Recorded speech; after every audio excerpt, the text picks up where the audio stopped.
He offered her a future without love, and discovered something far greater.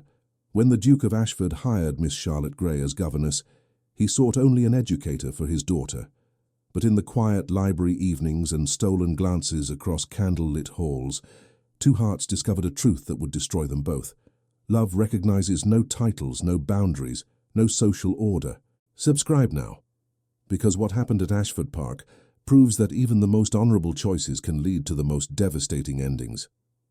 The March rain hammered against the windows of Ashford Park as Charlotte's carriage rolled through iron gates that would seal her fate.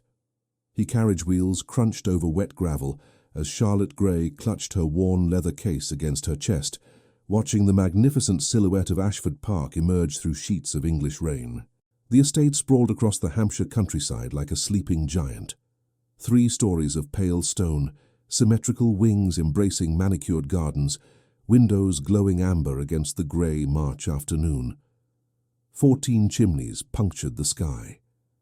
Charlotte counted them twice, a habit from childhood, when numbers steadied her anxious heart. She had travelled 2 days from her previous position in Yorkshire, where she'd served as governess to the merchant family that could no longer afford her services.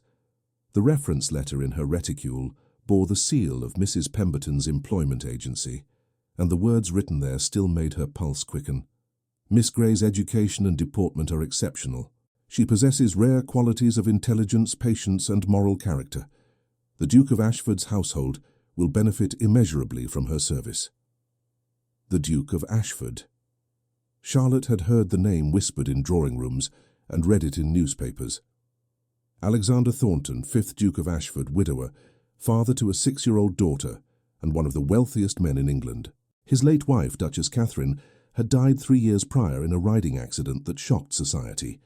The Duke had retreated from public life, managing his vast estates and investments from the isolation of Ashford Park.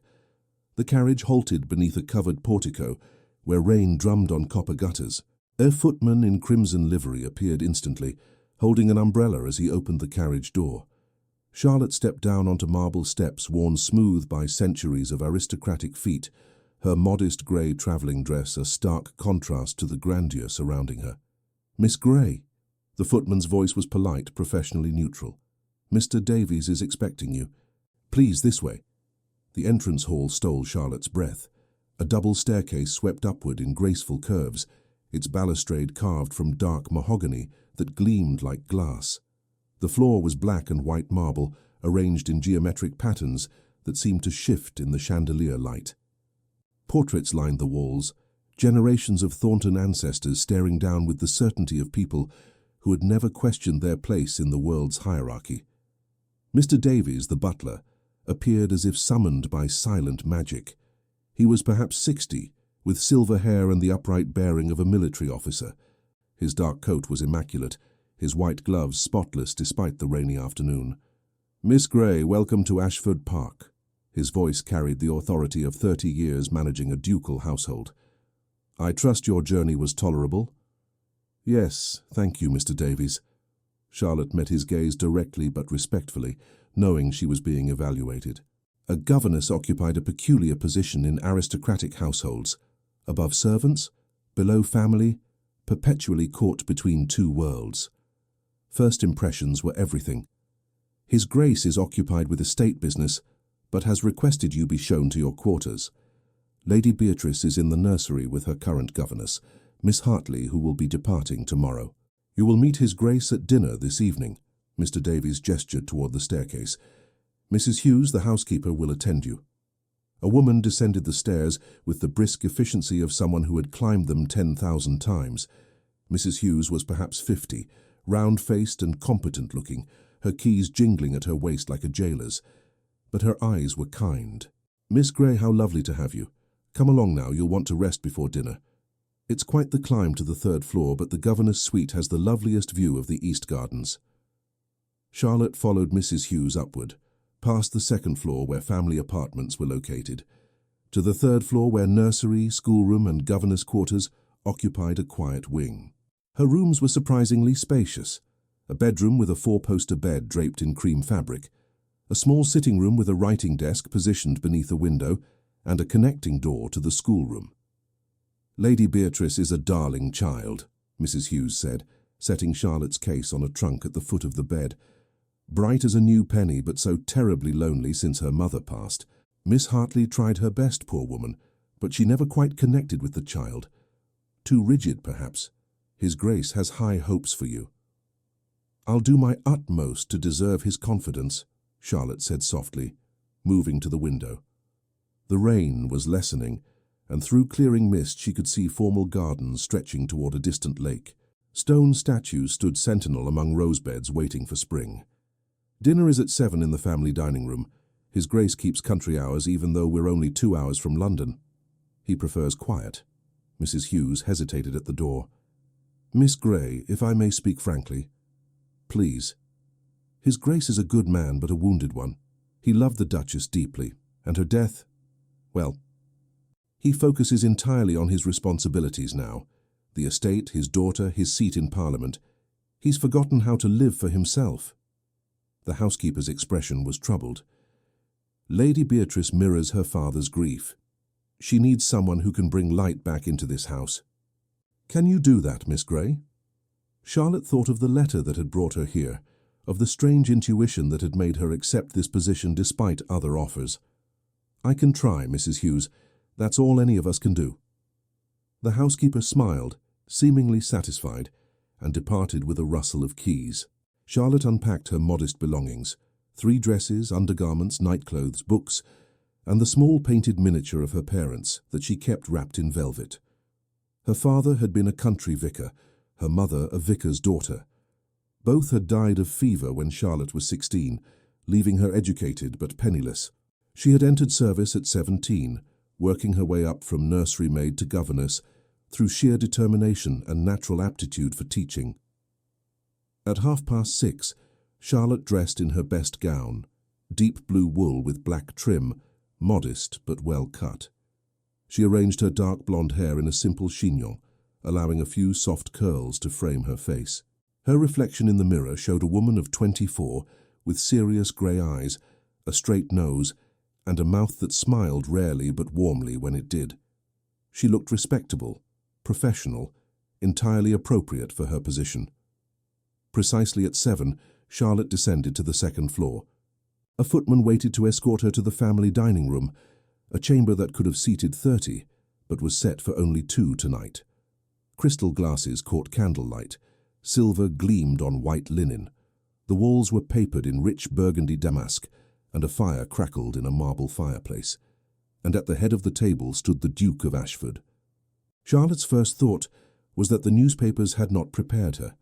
She had expected someone diminished by grief, perhaps careworn and remote. Instead, she found herself looking at a man in his early 30s, whose physical presence commanded the room as completely as his title. He was tall, well over 6 feet, with dark hair silvering prematurely at the temples. His face was angular and aristocratic. High cheekbones, a strong jaw, and eyes of such deep blue they appeared almost black in the candlelight. He wore evening clothes with casual elegance, as if fine tailoring was simply his natural state. But it was his expression that caught Charlotte's attention. There was intelligence in those eyes and something else, a profound weariness that no amount of wealth or privilege could ease. Miss Grey, his voice was deep, cultured, carrying the accent of Eton and Oxford. Welcome to Ashford Park. Please be seated. Charlotte curtsied and took the chair a footman held for her, acutely aware of the Duke's gaze assessing her with the same careful attention she had seen in Mr. Davies. She was being measured, evaluated, judged worthy or wanting. Thank you, Your Grace, I'm honoured to be here. Mrs. Pemberton speaks highly of your qualifications. Cambridge educated, I understand? Unusual for a woman. My father valued education regardless of gender, Your Grace. He arranged for me to attend lectures through a family connection. I cannot claim a formal degree, but I studied mathematics, literature, history, and natural sciences. The Duke's eyebrow rose fractionally, the first sign of genuine interest. Mathematics? How advanced? Through calculus and basic differential equations, Your Grace. Footman served the first course, a clear consommé garnished with herbs. The Duke waited until they withdrew before speaking again. My daughter Beatrice is 6 years old and has been largely indulged since her mother's death. Miss Hartley attempted structure but lacked warmth. I don't want my daughter to be merely educated, Miss Grey. I want her to be prepared for the world she will inherit. She will be one of the wealthiest young women in England. She must learn to think critically, to manage resources, to navigate society without being destroyed by it. Can you teach her those things? Charlotte met his gaze steadily. I can teach her academics, Your Grace. Mathematics, literature, history, languages, natural sciences, art and music. But wisdom comes from experience, and character comes from example. If you want Lady Beatrice to learn strength, she must see it demonstrated. If you want her to learn compassion, she must experience it. I can be her teacher, but she will learn as much from watching how the adults around her conduct themselves as from any lesson I provide. Silence stretched between them. The Duke's expression was unreadable, and Charlotte wondered if she had been too bold.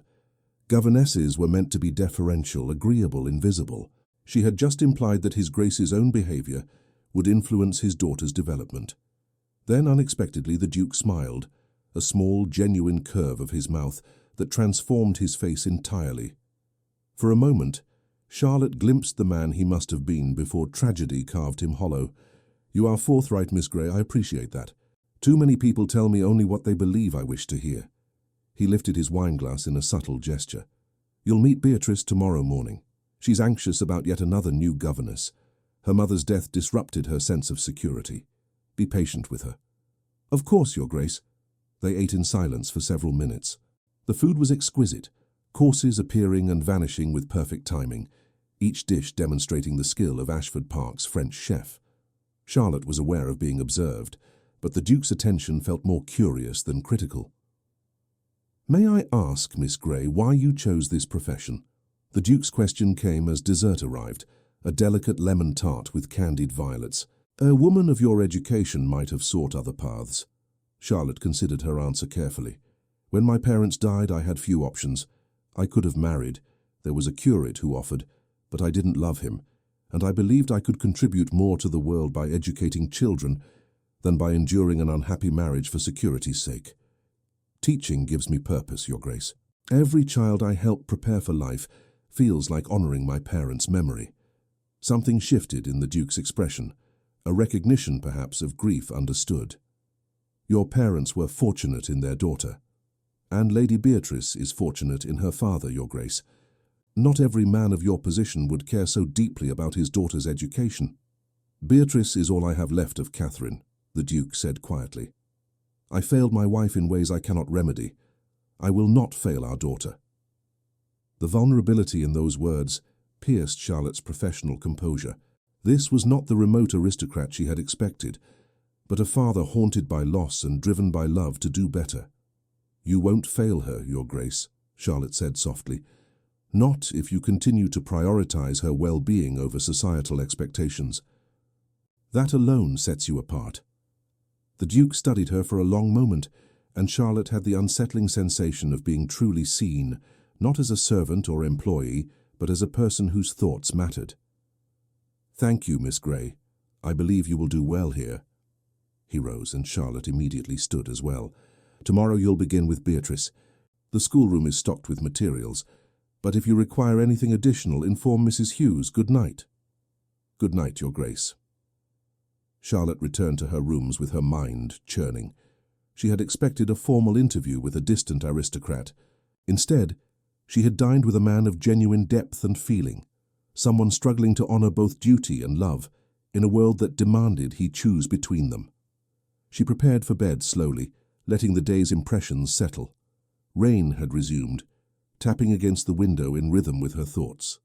Somewhere in this vast house, a little girl slept, missing her mother. And somewhere else, a duke sat alone with his grief and responsibilities, trying to be enough for a daughter who deserved the world. Charlotte slipped between cool linen sheets and stared at the canopy above her bed.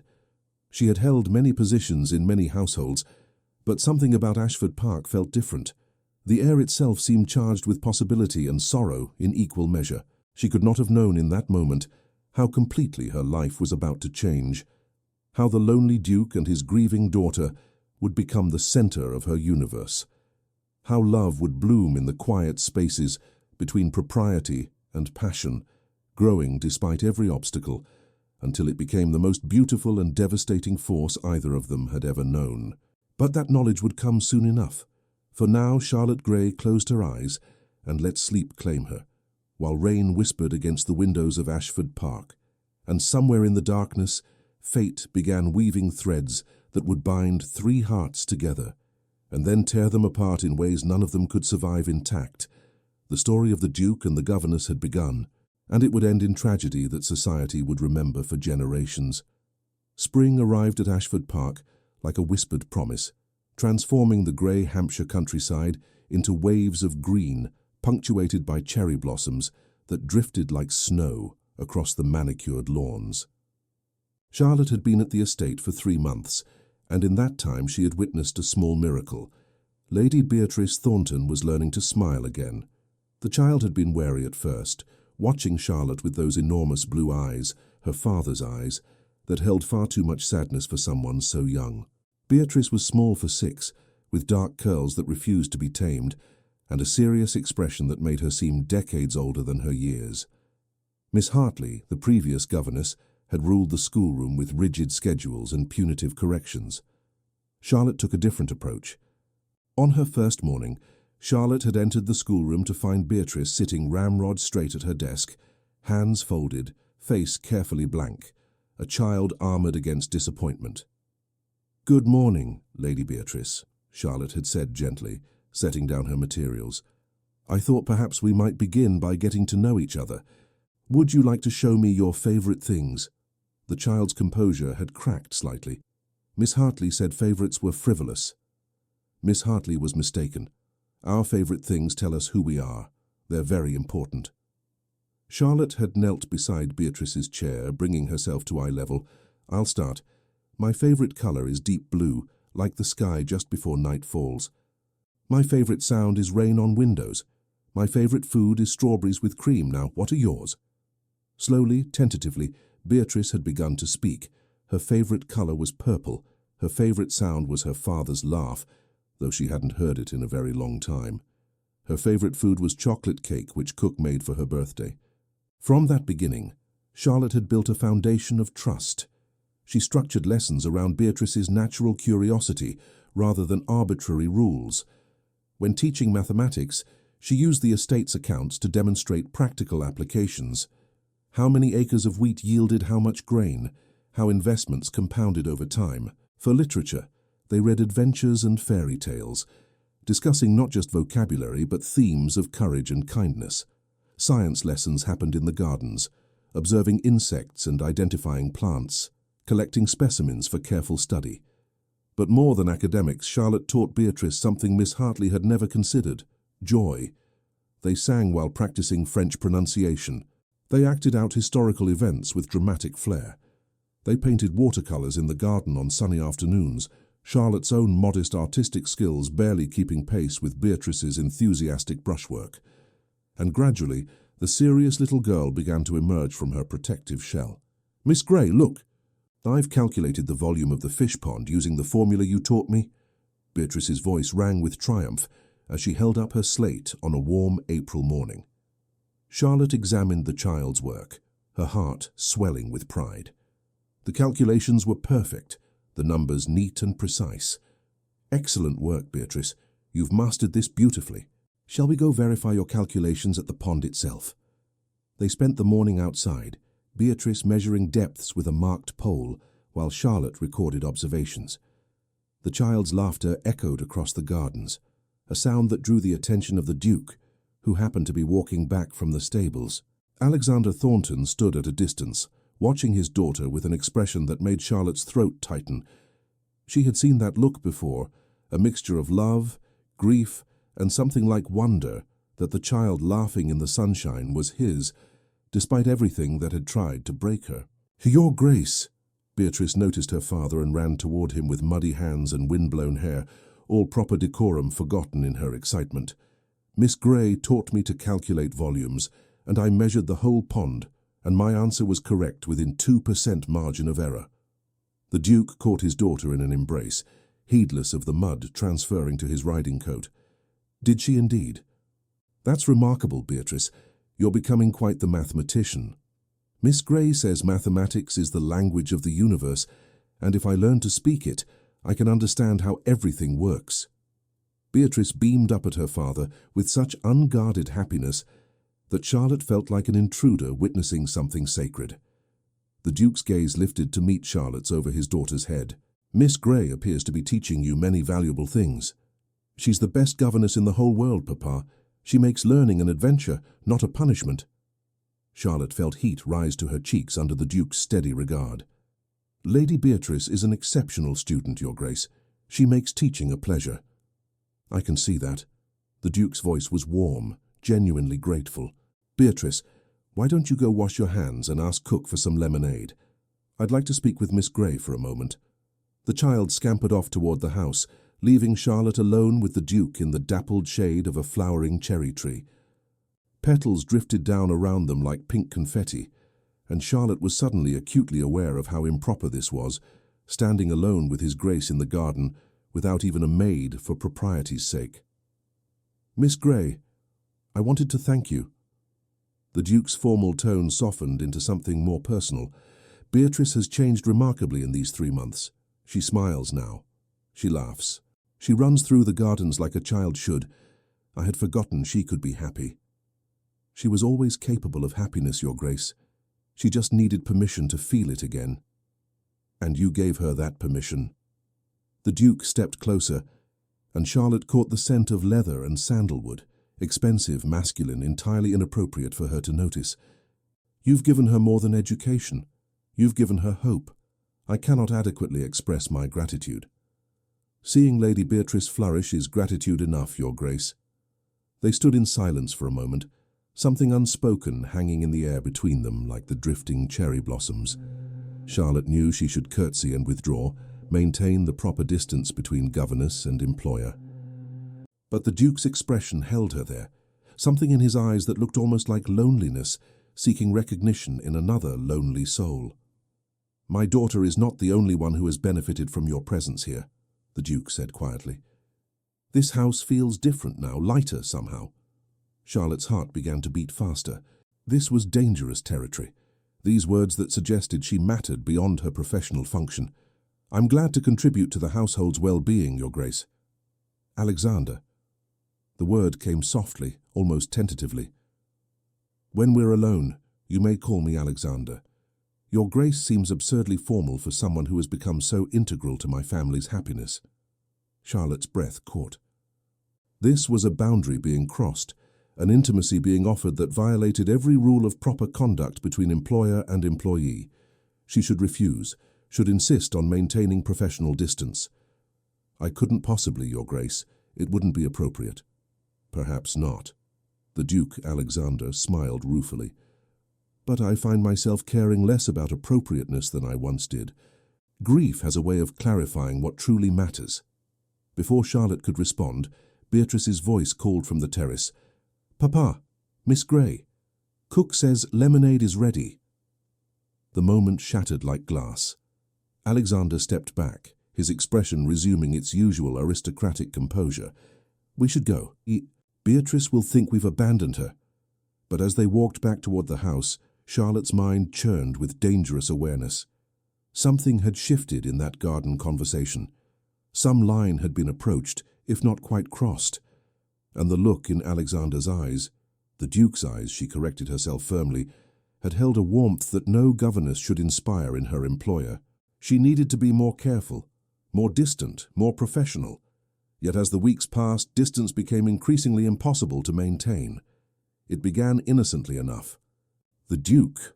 Charlotte could not bring herself to think of him as Alexander, though the invitation echoed in her mind at inappropriate moments. Started taking breakfast in the nursery wing once a week, ostensibly to observe Beatrice's lessons. He would sit quietly in the corner of the schoolroom, watching as Charlotte guided his daughter through French conjugations or geological formations, occasionally asking questions that showed a keen intellect behind his aristocratic reserve. Then the weekly breakfasts became twice weekly, then 3 times. Your teaching methods are unconventional, Miss Grey, the Duke observed one morning in late May, as Charlotte demonstrated planetary orbits using oranges and a candle. But remarkably effective. Where did you learn such techniques? Necessity, Your Grace. When I was a child, my father believed education should engage both mind and heart. Dry recitation produces students who memorize without understanding, but if you can make a child feel the wonder of knowledge, they'll pursue learning for its own sake. A philosophy I wish more educators shared. The Duke's gaze was thoughtful. You speak of your father with great affection. What was he like? Charlotte paused, surprised by the personal question. The Duke rarely inquired about her past, maintaining the invisible wall between employer and employee, even as his presence in the schoolroom became routine. He was kind, she said softly, setting down the orange that represented Jupiter. Brilliant, but never condescending about it. He believed every person had inherent worth regardless of birth or station. My mother said he was hopelessly idealistic. Her voice caught slightly. They died together of the same fever within hours of each other. I think neither could bear to exist without the other. The schoolroom fell silent except for Beatrice's soft breathing as the child concentrated on drawing the solar system. The Duke's expression had shifted into something raw and recognizable, shared grief across the chasm of social difference. They were fortunate, he said quietly, to have loved so deeply, and to have died together, sparing each other the agony of being left behind. Charlotte understood immediately what he wasn't saying, that he had not been spared, that his wife's death had left him stranded in a world that continued moving while he remained frozen in loss. I used to think death was the greatest tragedy, Charlotte said, choosing her words carefully. But I've come to believe that living without purpose or connection is far worse. At least my parents died knowing they were loved. That's more than many people achieve in a lifetime. The Duke met her eyes, and in that moment, Charlotte felt the full force of his attention, not as employer to employee, but as one wounded soul recognizing another. The air between them seemed to thicken with understanding, with dangerous possibility. Miss Grey, you are...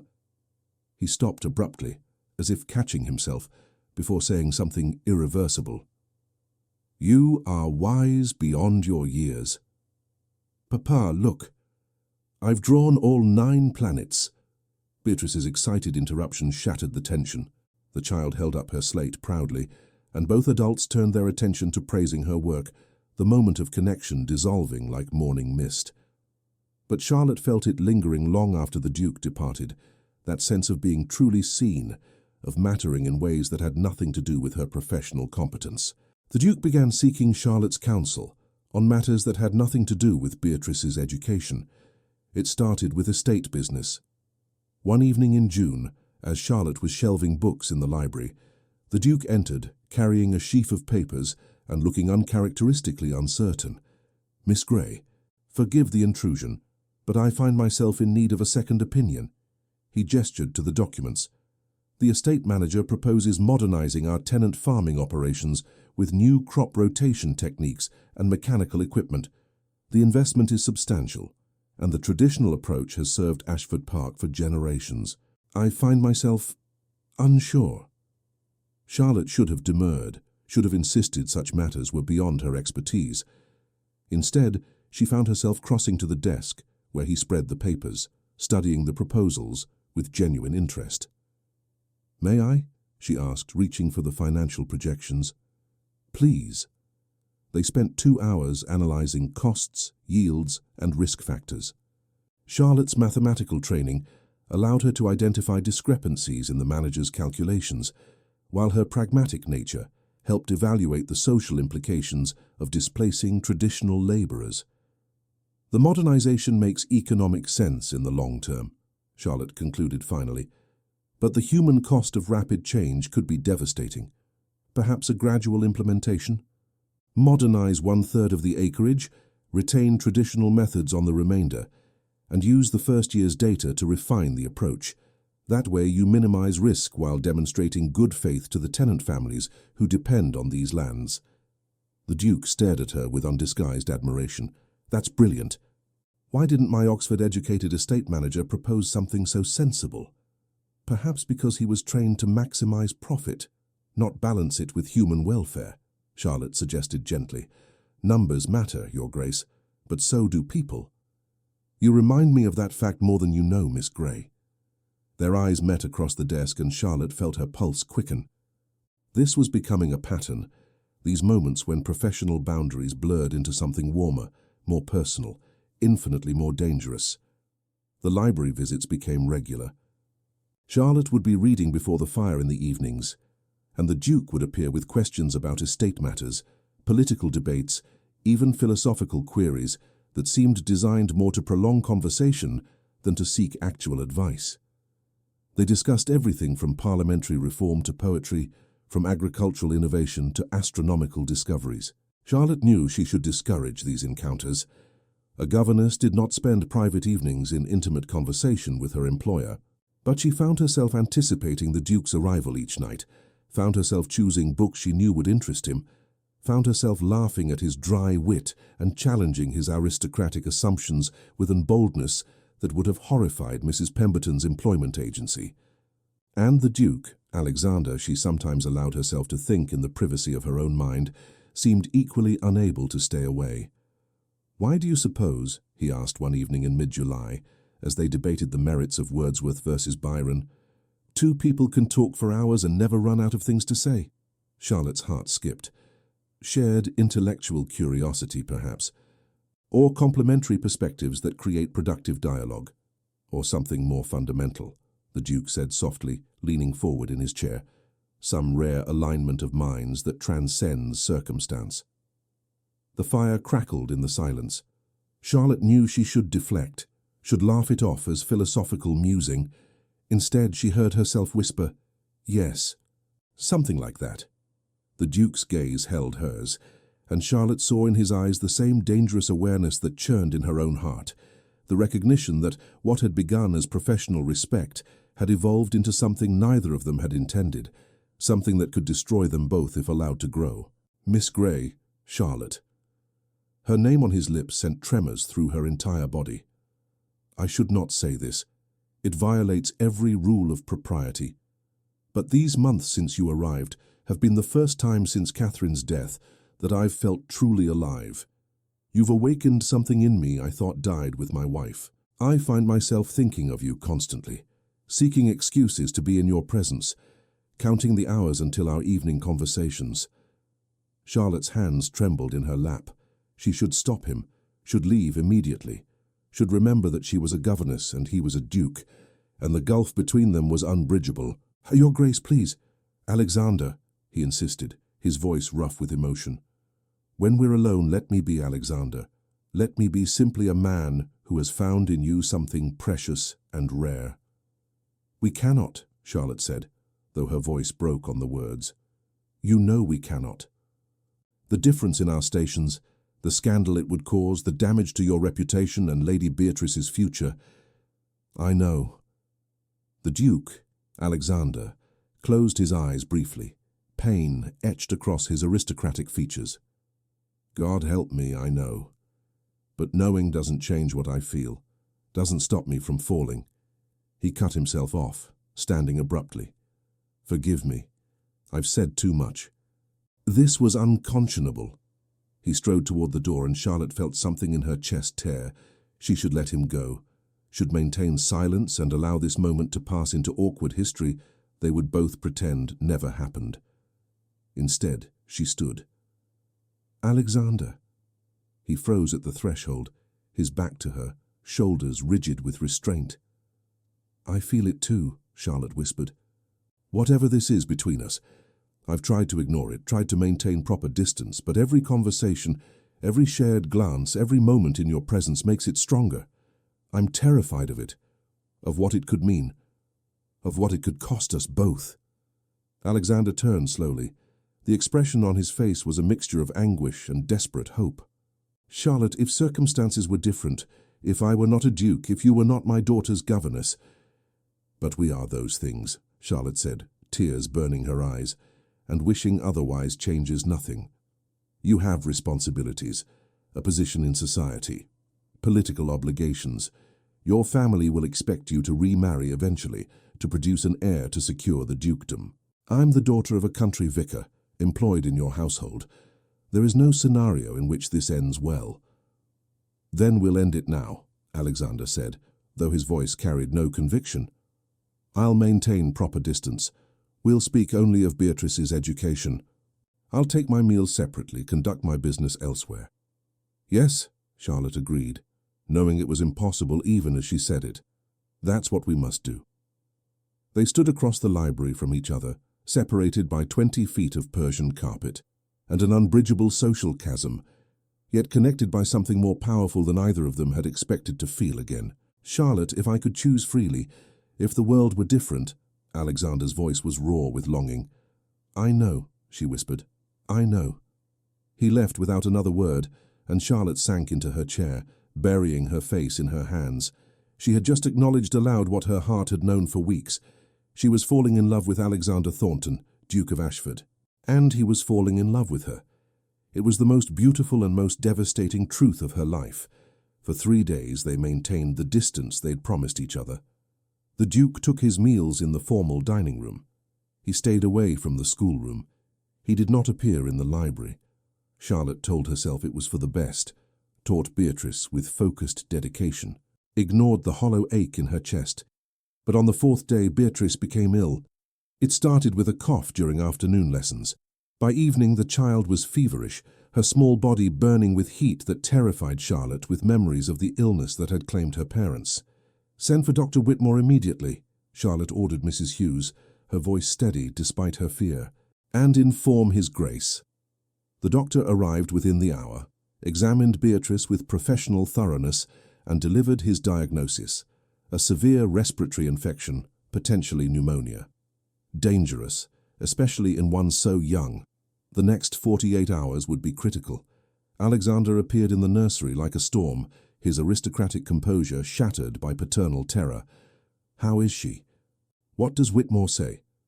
Pneumonia, possibly, Charlotte reported, bathing Beatrice's forehead with cool cloths. We must keep her fever down, keep her breathing clearly. The doctor has left medications and instructions. I'll stay with her. Alexander moved toward his daughter's bedside. Your Grace, you have estate business, parliamentary matters. Nothing matters more than Beatrice. His voice was absolute. I failed to be present when Catherine died. I will not fail my daughter. Charlotte understood. Then I'll stay as well. Between us, we can monitor her constantly. For 2 days and 3 nights, Charlotte and Alexander maintained vigil beside Beatrice's bed. They took turns bathing her fever-hot skin, administering medications, changing sweat-soaked linens, murmuring reassurances when the child cried in feverish delirium. They worked in synchrony, their brief estrangement forgotten in the face of shared purpose. On the 3rd night, as Beatrice's fever finally broke and her breathing eased into natural sleep, Charlotte and Alexander found themselves alone in the nursery's candlelight, exhausted and emotionally raw. She's going to be all right, Charlotte whispered, tears of relief streaming down her face. Thanks to you. Alexander's voice was hoarse from sleeplessness and emotion. You never left her side, never wavered. Neither did you. They stood together beside Beatrice's bed, watching the steady rise and fall of the child's chest. In that moment, they were not Duke and Governess, but simply 2 people who loved the same child, who had fought together to protect her, who had survived a crisis that revealed the depth of their connection. Charlotte. Alexander turned to her, and Charlotte saw in his eyes the same exhaustion, the same relief, the same overwhelming emotion that churned in her own heart. I can't stay away from you. God knows I've tried. But these days without you were agony, even before Beatrice fell ill. And watching you care for her with such devotion, such competence, such love. He reached for her hand, and Charlotte didn't pull away. I love you, Alexander said simply. I know it's impossible. I know it's wrong. I know I have no right. But I love you, Charlotte Gray, and I cannot keep pretending otherwise. Charlotte's careful self-control shattered. I love you too. God help me, I love you too. He kissed her then, gently at first, tentatively, as if expecting her to push him away. When she didn't, when instead she leaned into him with a small sound of surrender, the kiss deepened into something desperate and inevitable. It was wrong and reckless and dangerous, and Charlotte had never felt anything so right in her entire life. They broke apart finally, both breathing hard, foreheads touching in the dim candlelight. "What do we do?" Charlotte whispered against his lips. "I don't know," Alexander admitted, "but I cannot give you up. Not now. Not after this."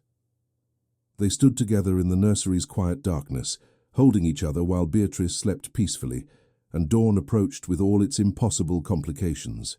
Neither of them noticed the shadow that passed the doorway, the eyes that witnessed their embrace, the mind already calculating how to use this information. Lady Pemberton, Alexander's formidable aunt, had arrived at Ashford Park unannounced to discuss her nephew's obligations, and she had seen everything.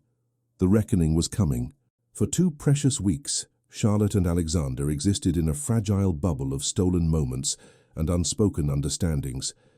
They were scrupulously proper in the presence of servants and Beatrice, maintaining the professional distance expected between Duke and governess. But in the early morning hours, when the household still slept, Alexander would slip into the library, where Charlotte had taken to reading before dawn, and they would have 30 minutes of conversation that felt more intimate than any embrace.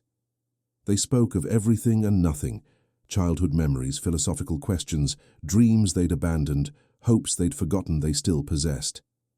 Alexander told Charlotte about his years at Eton and Oxford, the suffocating weight of ducal expectations, his marriage to Catherine, which had been arranged by their families, but had grown into genuine affection. Charlotte shared stories of her father's parish, her unconventional education, the years of service in households where she'd been invisible and less needed. They did not touch during these meetings. Some instinct told them both that a single touch would shatter their precarious restraint entirely.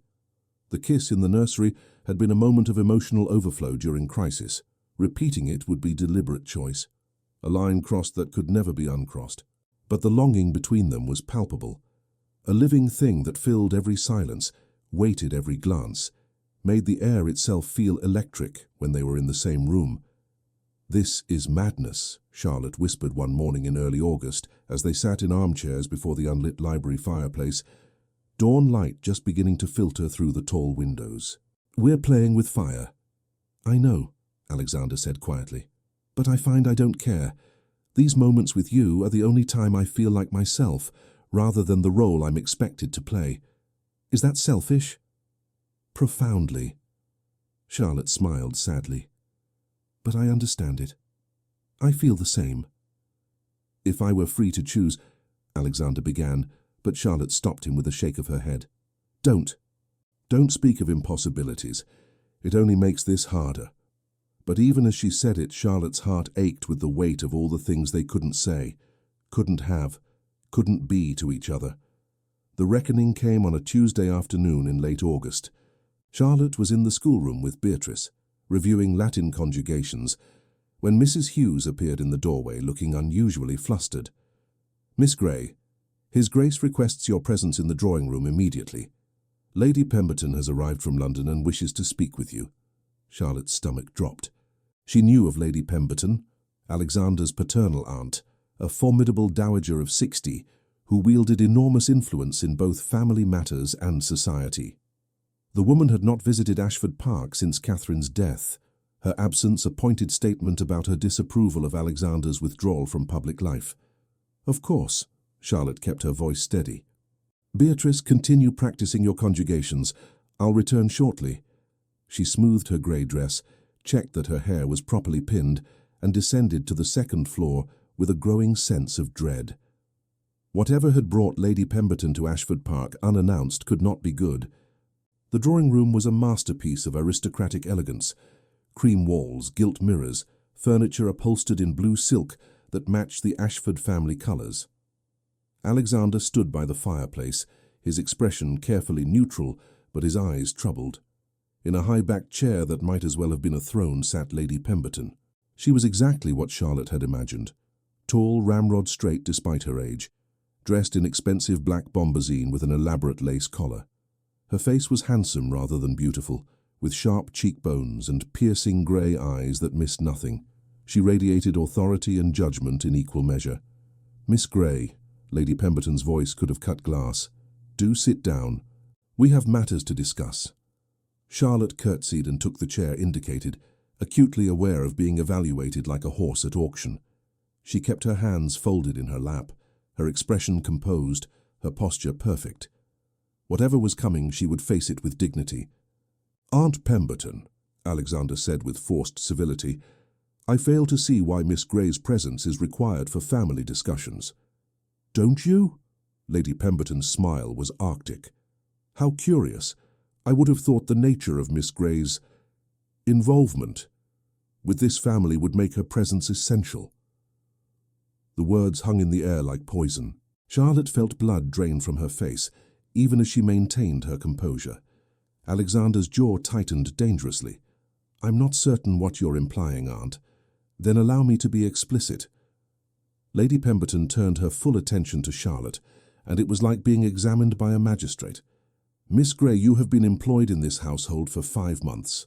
In that time, you have insinuated yourself into the Duke's confidence in ways that are highly inappropriate for someone of your station. You take meals with him.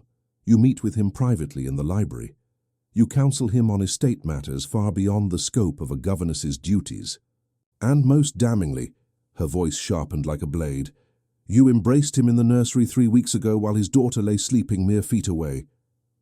Charlotte's heart stopped. She had been seen. Their moment of emotional vulnerability, their confession of love, their kiss, witnessed and stored as ammunition. "That is quite enough, Aunt Pemberton." Alexander's voice was dangerously quiet. "You will not speak to Miss Grey in that manner. I will speak to her in whatever manner I deem appropriate, nephew. This woman is a servant in your household who has forgotten her place. Worse, you have allowed, encouraged, this transgression through your own shocking lack of judgment." Lady Pemberton rose from her chair with the weight of generations of aristocratic authority behind her. "I came to Ashford Park because rumours have reached London about the Duke of Ashford's peculiar household arrangements. It's being whispered in drawing rooms that you've become infatuated with your daughter's governess. I dismissed such gossip as beneath credibility. But upon arriving unannounced, I discovered that the reality exceeds even the most scandalous speculation." Charlotte found her voice, though it trembled slightly. "Lady Pemberton, if I have given offence through any impropriety, I sincerely apologise. The Duke has been nothing but honourable." "Honourable?" Lady Pemberton laughed, a harsh sound devoid of warmth. "My dear girl, if my nephew were truly honourable, you would have been dismissed the moment his feelings became inappropriate. Instead, he has indulged this fantasy at the expense of his reputation, his daughter's welfare, and the dignity of his late wife's memory." "You will not speak of Catherine," Alexander said, his voice shaking with barely controlled fury. "For you have no right. I have every right. I am the one who arranged your marriage to her. I am the one who has protected this family's interests for 4 decades, while you wallowed in grief and neglected your responsibilities." Lady Pemberton's composure cracked slightly, revealing genuine anger beneath the aristocratic veneer. "Catherine has been dead for 3 years, Alexander. 3 years. The estate needs an heir. The dukedom requires stability. Parliament expects your active participation. Instead, you've hidden yourself away, refusing suitable matches, ignoring your obligations, and now, you've developed an attachment to a penniless governess that threatens everything our family has built for generations." The words struck like physical blows.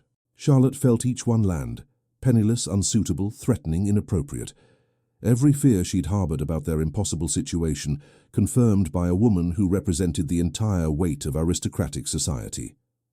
"Miss Grey is not the problem," Alexander said tightly.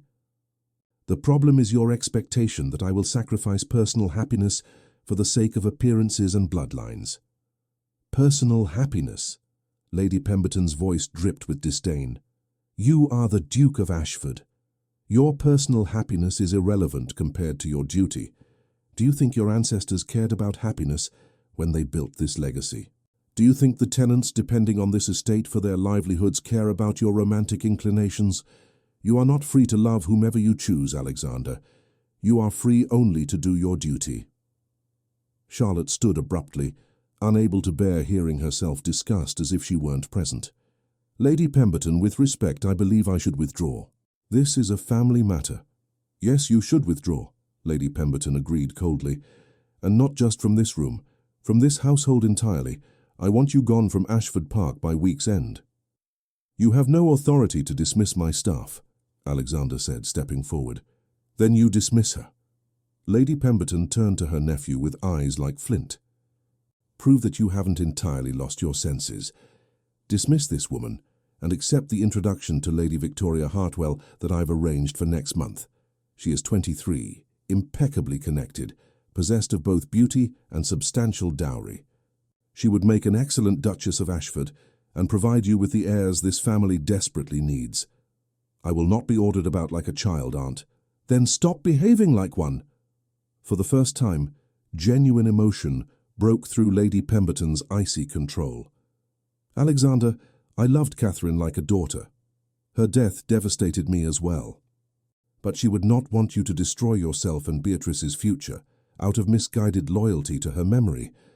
She would want you to move forward, to secure your daughter's inheritance, to fulfill your responsibilities.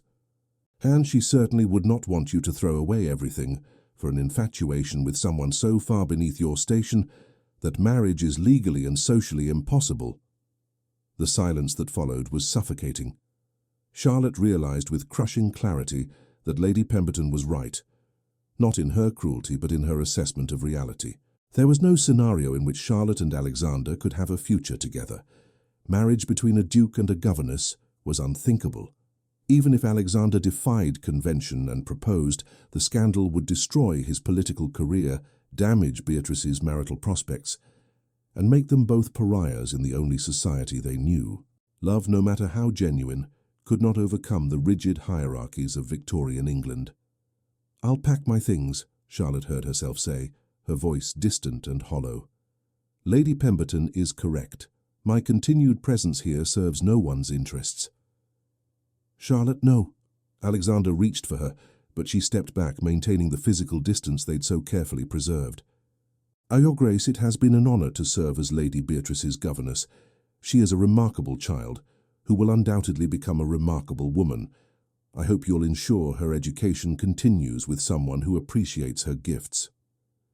Charlotte's professionalism was armor now, the only thing protecting her from shattering completely. "I'll be gone by Friday."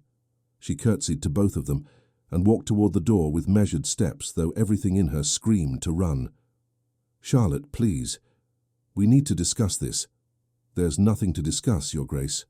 Charlotte paused at the threshold but didn't turn around. "Lady Pemberton has made the situation perfectly clear. I should never have allowed. I should have maintained proper distance. This is my fault as much as yours." She left before he could respond, before her fragile composure could crack, before the tears burning behind her eyes could fall where Lady Pemberton could witness them. Charlotte made it to the third floor to her small suite of rooms before the sobs finally broke free. She collapsed into the chair by the window, the chair where she'd sat so many mornings watching sunrise over the gardens, and wept for everything she'd found and everything she was about to lose. Below, in the drawing room, Lady Pemberton regarded her nephew with a mixture of exasperation and genuine concern. "I know you don't wish to hear this, Alexander, but I acted to protect you. If you had continued this association, the scandal would have been catastrophic. You would have been ostracized by society, censured by Parliament, possibly even stripped of certain privileges, and Miss Grey herself would have been ruined beyond redemption. No respectable household would ever employ her again." Alexander stood at the window, staring blindly at the gardens. "I love her, Aunt. Not the way I loved Catherine. This is different, deeper, more essential. She understands me in ways no one else ever has. She makes me want to be more than just a title and a list of responsibilities." "I know." Lady Pemberton's voice softened slightly, revealing the woman beneath the aristocratic armor. "But love is not enough, my dear boy. It never has been. Not for people like us. We have obligations that transcend personal desire. Your duty is to this family, to the tenants who depend on the estate, to the seat you hold in Parliament, to your daughter's future. Miss Grey may be extraordinary, but she cannot be yours. The sooner you accept that, the less damage will be done. And if I refuse? If I choose Charlotte regardless of consequences?" Then you will lose everything, Lady Pemberton said simply. Your political influence will evaporate. Your daughter will be cut by society, her marriage prospects destroyed. The estate will suffer as business partners distance themselves from scandal. And Miss Grey herself will be labelled a seductress, a social climber who manipulated a grieving duke. Is that the future you want for the woman you claim to love? Alexander closed his eyes, and for a moment he looked decades older than his 32 years. No, God help me, no. Then let her go. Settle a generous sum on her, enough to ensure her security and comfort. Write her impeccable references. Help her establish herself somewhere far from London, where the gossip won't follow, and move forward with your life as duty demands. You make it sound so simple. It's not simple. It's brutal and heartbreaking and deeply unfair, but it's necessary. Lady Pemberton moved to stand beside her nephew, her voice gentler than before. I'm not a monster, Alexander. I don't enjoy causing you pain, but I love you enough to force you to make the difficult choice, rather than watch you destroy yourself through inaction. Alexander turned from the window, his eyes red-rimmed but dry. I'll speak with Charlotte. Ensure she's provided for, but I will not see Lady Victoria Hartwell or any other candidate you present. I'm not ready, may never be ready. One battle at a time, Lady Pemberton conceded. First address the immediate crisis, then we'll consider your future. That evening, as dusk painted the sky in shades of purple and gold, Alexander climbed the stairs to the 3rd floor for what he knew would be the last time. He found Charlotte in the schoolroom, packing books and materials with mechanical precision, her face carefully blank. Charlotte. She didn't turn from her task. Your Grace, I didn't expect to see you. I couldn't let you leave without... He trailed off, unsure how to complete the sentence. Without saying goodbye, without telling you that my aunt is right and this is impossible, without admitting that I'm not strong enough to choose you over everything else. I'll be finished packing by Friday morning, Charlotte said, her voice professionally neutral. I've prepared notes for whoever succeeds me as Lady Beatrice's governess. The child has made excellent progress in all subjects. She's particularly gifted in mathematics and should be encouraged to pursue advanced study. Damn the notes. Alexander's composure broke. Charlotte, look at me, please.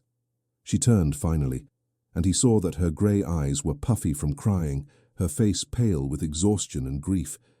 She looked fragile in a way he'd never seen before, and it tore at something fundamental in his chest. I'm sorry, he said hoarsely.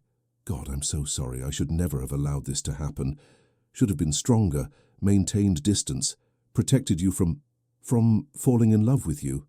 Charlotte's laugh was bitter. I'm a grown woman, Alexander. I made my own choices. I knew the risks. I knew it was impossible from the beginning. Then why? He moved closer, drawn by gravity he couldn't resist. Why did you let yourself feel it? Because I couldn't help it. Tears spilled down Charlotte's cheeks now, her professional mask crumbling. Because every conversation made me fall deeper. Because you saw me, truly saw me, in ways no one else ever has. Because when I'm with you, I feel like I matter for who I am rather than what I can provide. Because, her voice broke, because I love you, and love doesn't consult logic or propriety before taking root. Alexander closed the distance between them and pulled her into his arms. Charlotte resisted for perhaps 2 seconds before surrendering, burying her face against his chest and sobbing in earnest. He held her tightly, one hand stroking her hair, his own tears falling silently into the dim schoolroom. If I could change the world, he whispered against her hair, if I could remake society to suit our needs, I would marry you tomorrow. I would make you my duchess and spend every day proving you worthy of far more than a mere title. But I can't change the world, Charlotte. I can barely navigate the one that exists. I know. Her voice was muffled against his coat. I know you can't. We both knew this would end badly. We let ourselves hope anyway. They stood together in the growing darkness, holding each other as if they could somehow merge into one person who wouldn't have to face the separation awaiting them. Outside, the August evening faded into night. Somewhere in the house, Beatrice played with her dolls, unaware that the governess she'd come to love was leaving. Somewhere downstairs, Lady Pemberton sat in righteous satisfaction, confident she'd saved her nephew from ruin, and in the schoolroom, two people who loved each other, completely prepared to say goodbye forever. "I've arranged a settlement," Alexander said finally, forcing himself to speak of practicalities. £10,000, enough to ensure your independence. You'll never have to work again if you choose not to, and references that will open any door you wish. I spoke to Mrs. Pemberton of the employment agency. She has a position in Edinburgh that might suit, far enough from London that the gossip won't follow. Charlotte pulled back slightly, wiping her eyes. "That's too generous, Your Grace. It's nowhere near enough. Say it's insulting, frankly, putting a price on what you've given me, what you've meant to me and to Beatrice, but it's the only thing I can offer." "Then I accept with gratitude." Charlotte's voice was steady now, resignation settling over her like a cloak. "Will you tell Beatrice, or shall I?" "I'll tell her. Tomorrow. I won't have her think you abandoned her without explanation." "Thank you." Fresh tears welled in Charlotte's eyes. "She's so special, Alexander.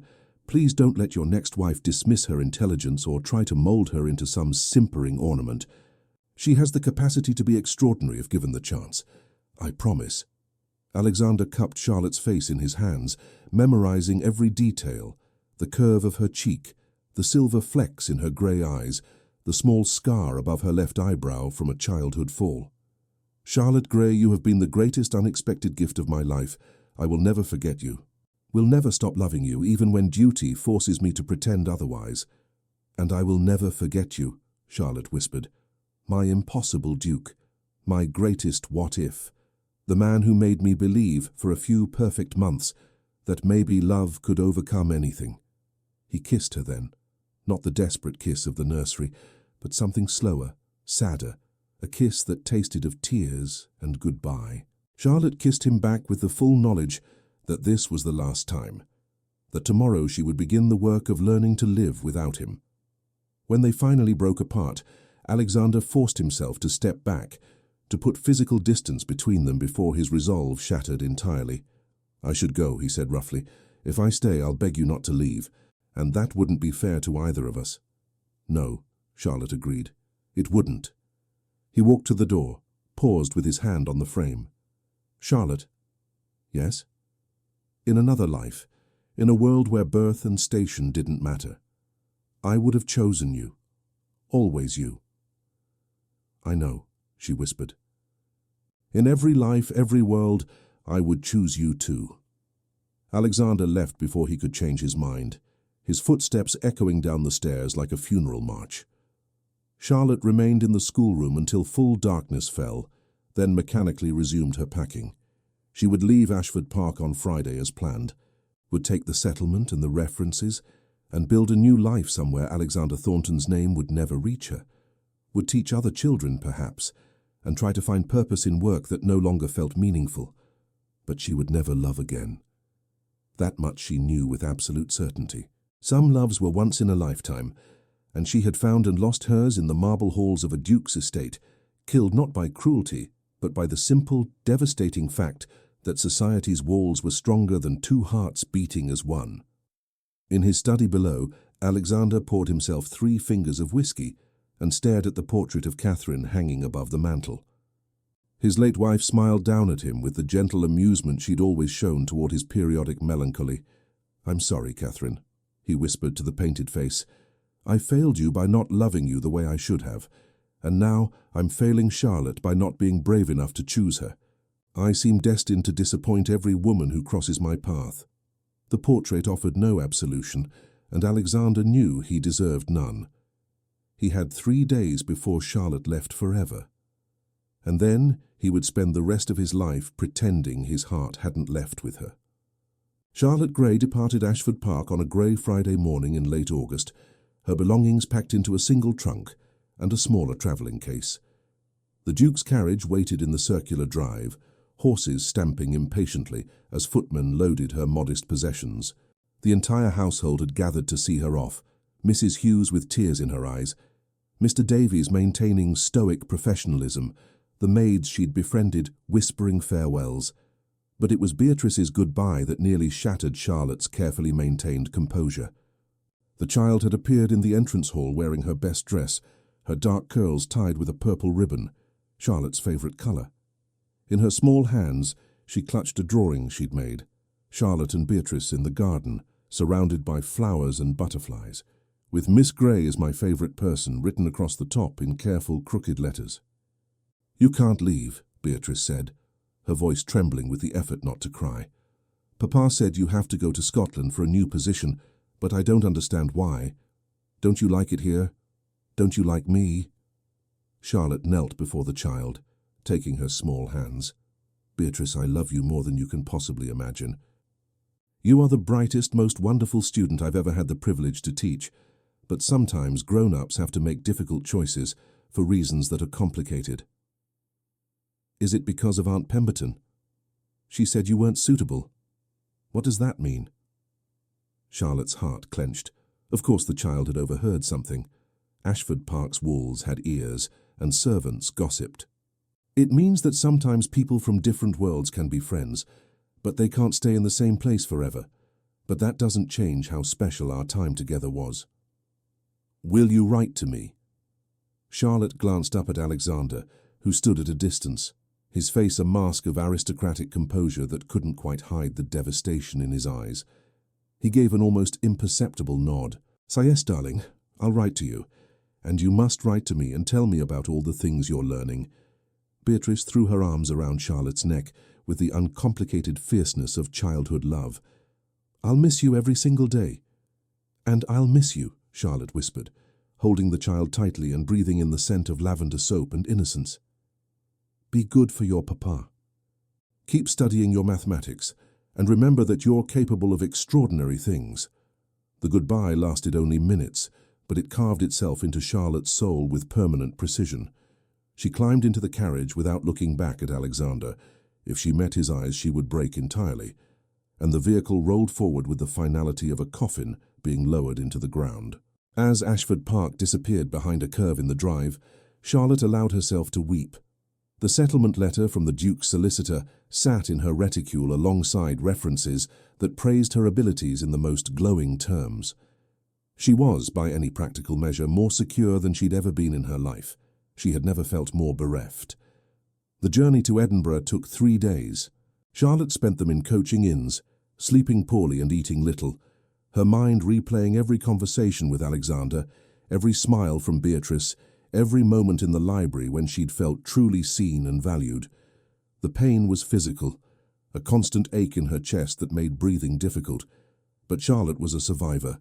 She had lost her parents and rebuilt her life. She would lose Alexander and do the same. The position Mrs. Pemberton had arranged was with the Carmichael family, wealthy Scottish merchants who wanted a refined English governess for their 3 daughters. The salary was generous, the family kind, and Edinburgh beautiful in its grey, austere way. Charlotte threw herself into her work with the same dedication she'd given Beatrice, and if her smiles never quite reached her eyes anymore, no one seemed to notice. She wrote to Beatrice weekly as promised, cheerful letters full of interesting facts about Scottish history and descriptions of Edinburgh's medieval architecture. Beatrice's responses arrived like clockwork, each one a treasure of childish observations and growing intellectual curiosity. The Duke never wrote himself, but his presence lived in every line of his daughter's letters. "Papa bought me a new mathematics book and said you would approve. Papa took me to the British Museum and explained the Egyptian artifacts just like you would have. Papa says I must work very hard because you expect great things from me." Charlotte treasured these glimpses into their lives even as they intensified her longing. 3 months passed. Autumn gave way to early winter. Charlotte began to believe she might survive this after all, that the acute agony would eventually dull into manageable melancholy. Then the scandal broke. It started with whispers in London drawing rooms. Lady Pemberton, despite her efforts to suppress the matter, had confided the situation to a close friend. In strictest confidence, you understand. That friend had told another friend. That friend had told her husband. And within 6 weeks, half of London society knew that the Duke of Ashford had developed an inappropriate attachment to his daughter's governess, and had been forced by family intervention to dismiss the woman. The gossip spread like wildfire, each retelling embellishing the details. By the time the story reached Edinburgh in late November, Charlotte had supposedly been a seductress who targeted wealthy widowers, a schemer who manipulated the grieving Duke, and, most damningly, a woman who had been caught in flagrante delicto with her employer.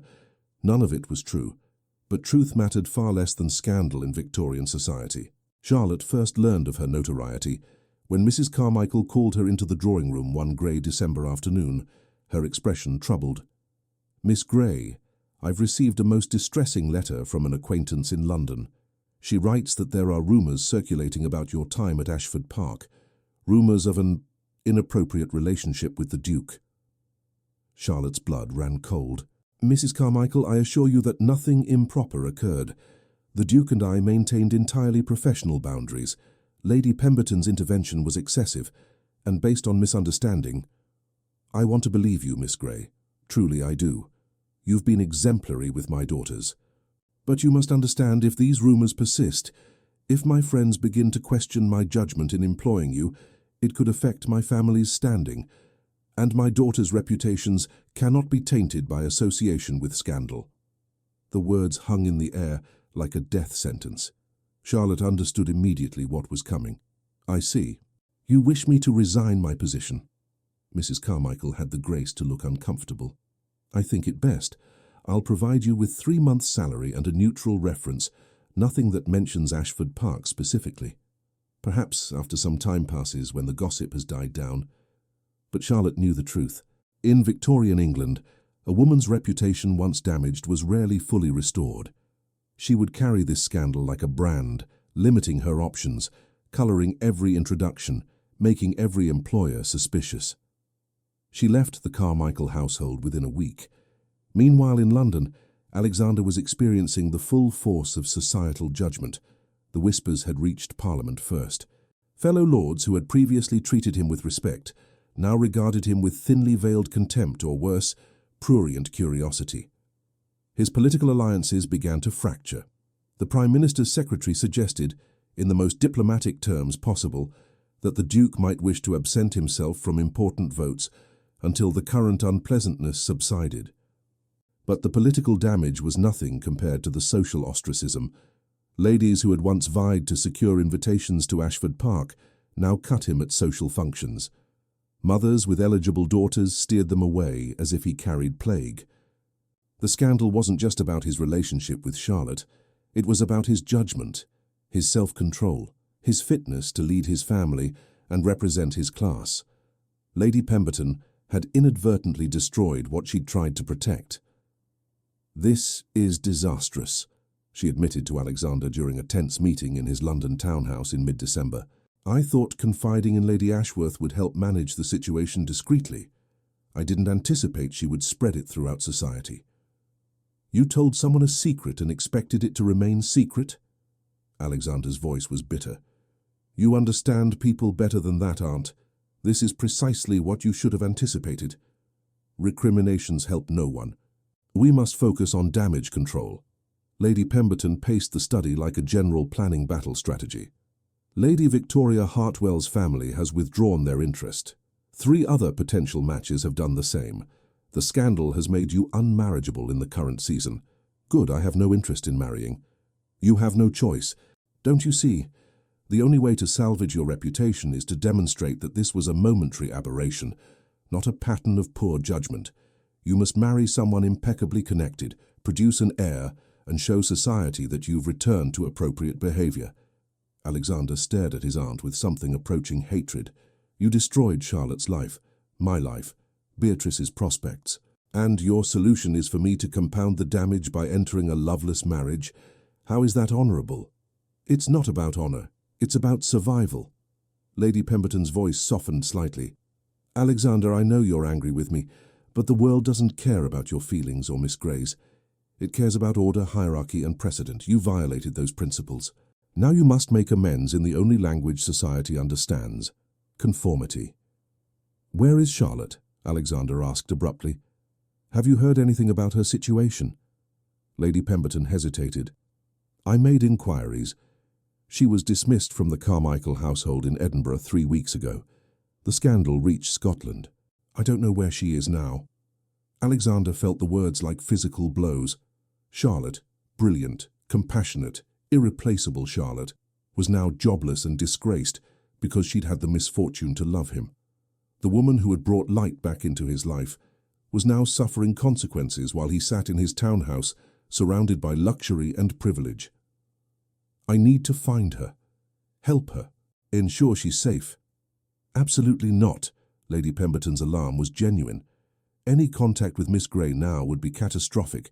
It would confirm every salacious rumour, destroy any remaining sympathy for your position, and make her situation infinitely worse.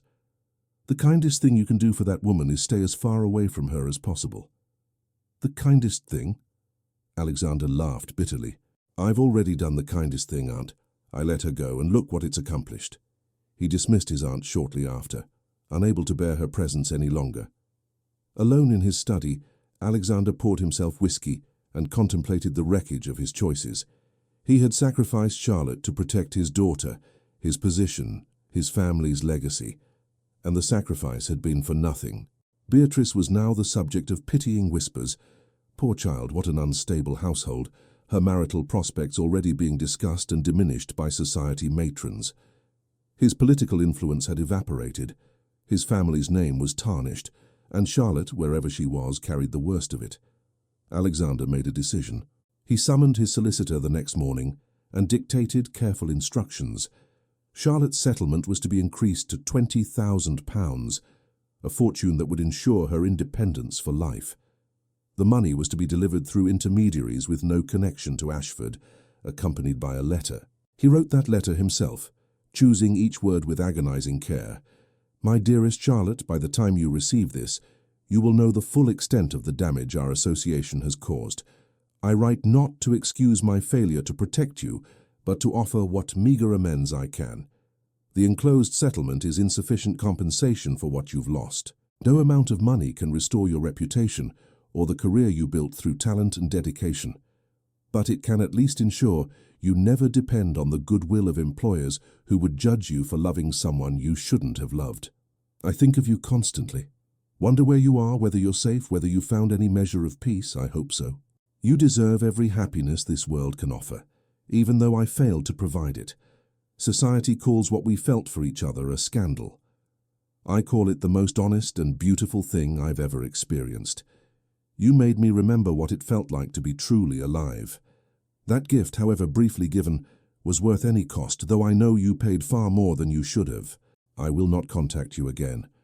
My presence in your life, even through correspondence, can only cause further harm. But please know this. I will love you until I draw my final breath.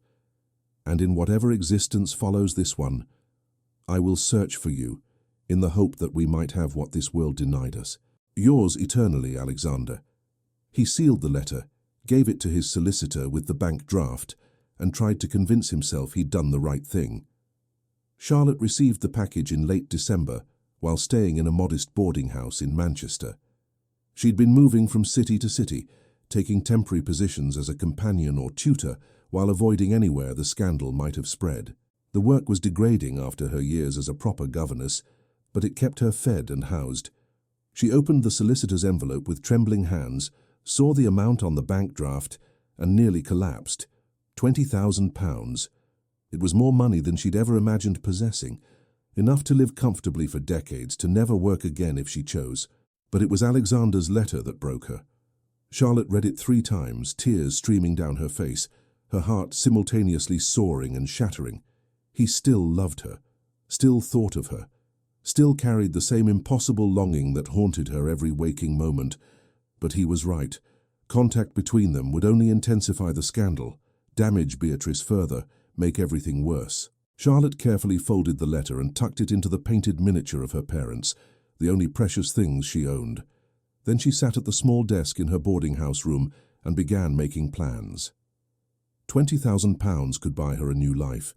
Not in England, where the scandal would always shadow her, but somewhere else. America, perhaps, or Australia. Somewhere she could start fresh, unburdened by London's judgments and society's rules. She would go, would build something new, would try to honor Alexander's gift by creating a life worthy of the sacrifice they'd both made. But first, she needed to do one thing. Charlotte wrote to Beatrice, a final letter that she knew the child would treasure even if she didn't fully understand it yet. "My dearest Beatrice, I'm writing to say goodbye, though I hope you'll carry me in your heart, as I'll carry you in mine.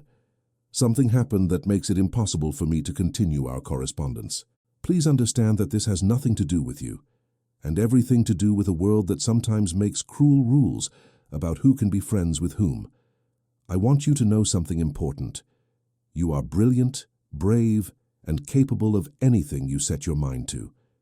Don't let anyone tell you that mathematics is unsuitable for young ladies, or that your intelligence is intimidating, or that you should make yourself smaller to fit others' expectations.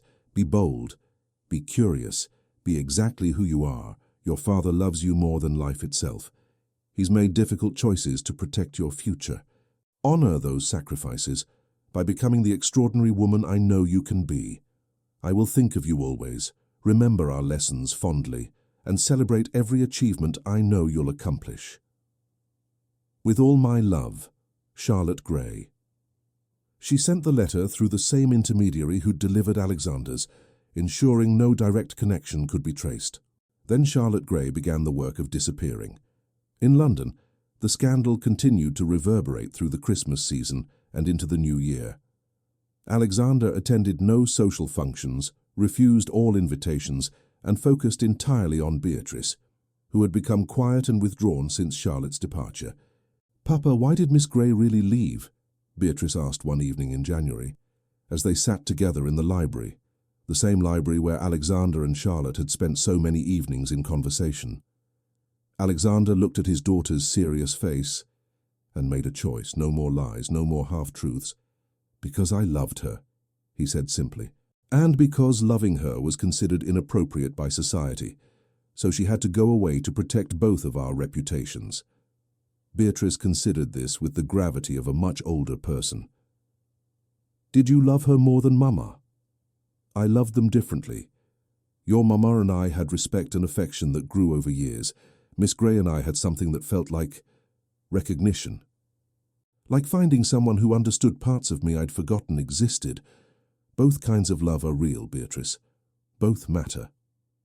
"Then why couldn't you marry her?" "Because I'm a duke, and she was a governess. Society has rules about such things." "Those are stupid rules," Beatrice said fiercely. Alexander pulled his daughter into his arms. "Yes, they are. But we live in a world governed by them nonetheless." "When I grow up," Beatrice declared, "I'm going to make new rules, better ones." "I hope you do, darling. I truly hope you do." But Alexander knew that Beatrice's future was already constrained by the scandal he'd created. The best schools for young ladies had become suddenly unavailable. Families who would have welcomed a connection to the Ashford fortune now viewed Beatrice with suspicion. Was she as unstable as her father? Would she bring scandal to any household she entered? Everything he'd sacrificed Charlotte to protect had been damaged anyway. That night, Alexander sat alone in his study and allowed himself to fully grieve, not just for Charlotte, but for the man he'd been before duty and obligation had carved away every piece of himself that wanted to choose love over legacy. Somewhere, Charlotte was beginning a new life with the money he'd sent. He hoped it would be enough. Hoped she would find some measure of happiness even if he never would. The scandal would eventually fade. Society's attention would shift to fresher gossip. But the damage to Beatrice's prospects, to Alexander's heart, to Charlotte's career, that would remain. They had tried to do the honorable thing by separating, and honor had destroyed them all.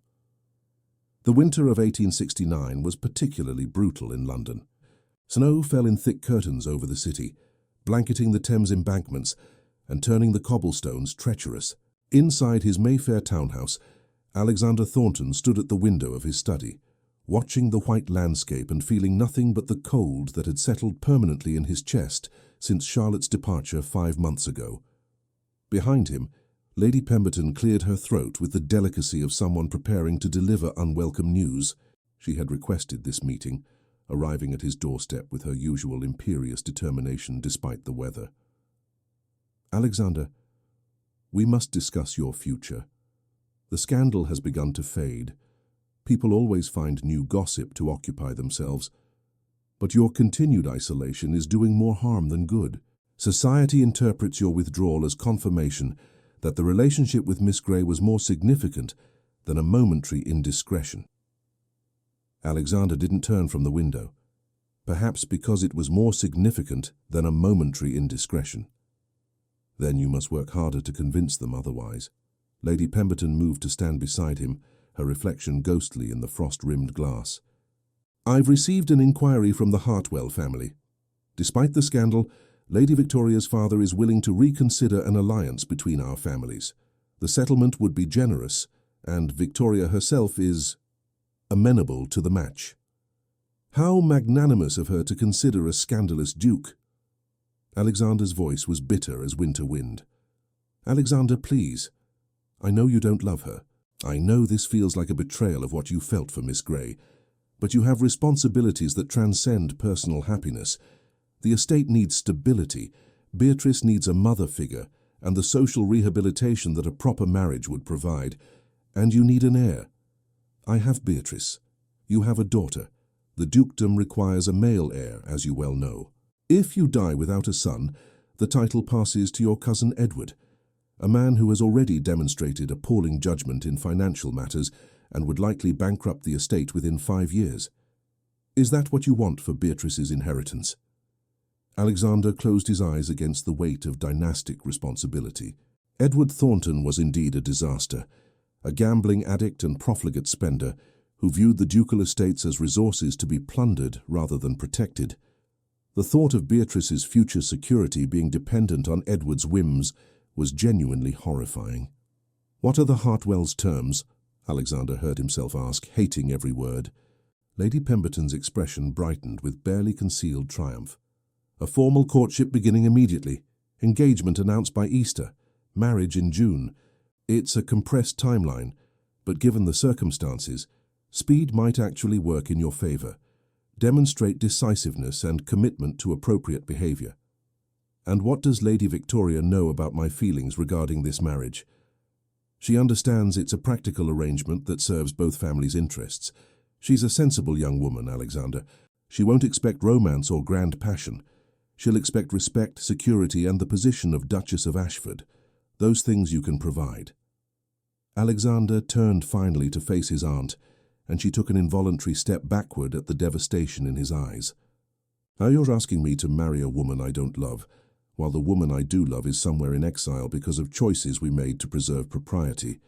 You understand the grotesque irony of that, don't you? I understand that you're 32 years old with a daughter to protect and a legacy to preserve. I understand that Miss Grey, wherever she is, would want you to move forward rather than waste away in pointless grief. And I understand that sometimes doing the right thing feels absolutely wretched. Lady Pemberton's voice softened with something approaching sympathy. I'm not asking you to forget her, Alexander. I'm asking you to fulfill your obligations despite remembering her. There's a difference. Is there? Alexander moved to the sideboard and poured whiskey with hands that trembled slightly. It feels remarkably similar to dying by degrees. Then die honorably, Lady Pemberton said quietly. Die knowing you protected your daughter's future and the hundreds of people who depend on the Ashford estates for their livelihoods. There are worse legacies. Alexander drained the whiskey in one burning swallow. When would the Hartwells like to meet? They're hosting a small dinner party next week. Just family and a few close friends. An opportunity for you and Victoria to become acquainted in a comfortable setting. How civilized. We'll court like normal people despite both knowing it's a business transaction dressed in social niceties. That's precisely what all aristocratic marriages are, nephew. Your parents' marriage was arranged. Mine was arranged. Catherine's parents negotiated your marriage settlement for months before you even formally met her. This is how our world functions. Yes, Alexander said hollowly. I'm well aware. He agreed to the dinner party, agreed to the courtship, agreed to trade whatever remained of his heart for duty and dynasty. That night, Alexander sat in the library, Charlotte's library, he still thought of it, and allowed himself one final moment of honest grief. He took out the small watercolor painting that Beatrice had made during one of Charlotte's outdoor lessons, the three of them in the garden, rendered in a child's enthusiastic brushstrokes. Charlotte stood between Alexander and Beatrice, all three holding hands, flowers blooming around them in impossible colors. It was a fantasy, a moment that had never existed and now never would. Alexander tucked the painting into his desk drawer, locked it, and pocketed the key. Then he began the work of becoming the man his position required him to be. Lady Victoria Hartwell was exactly what Lady Pemberton had promised: sensible, well-bred, and utterly appropriate. She was 23 years old with honey blonde hair, pleasant features, and the kind of polished deportment that came from years of expensive finishing schools. She spoke French and Italian fluently, played the pianoforte with competence if not particular passion, and knew precisely how to navigate a formal dinner conversation without ever saying anything remotely controversial or interesting.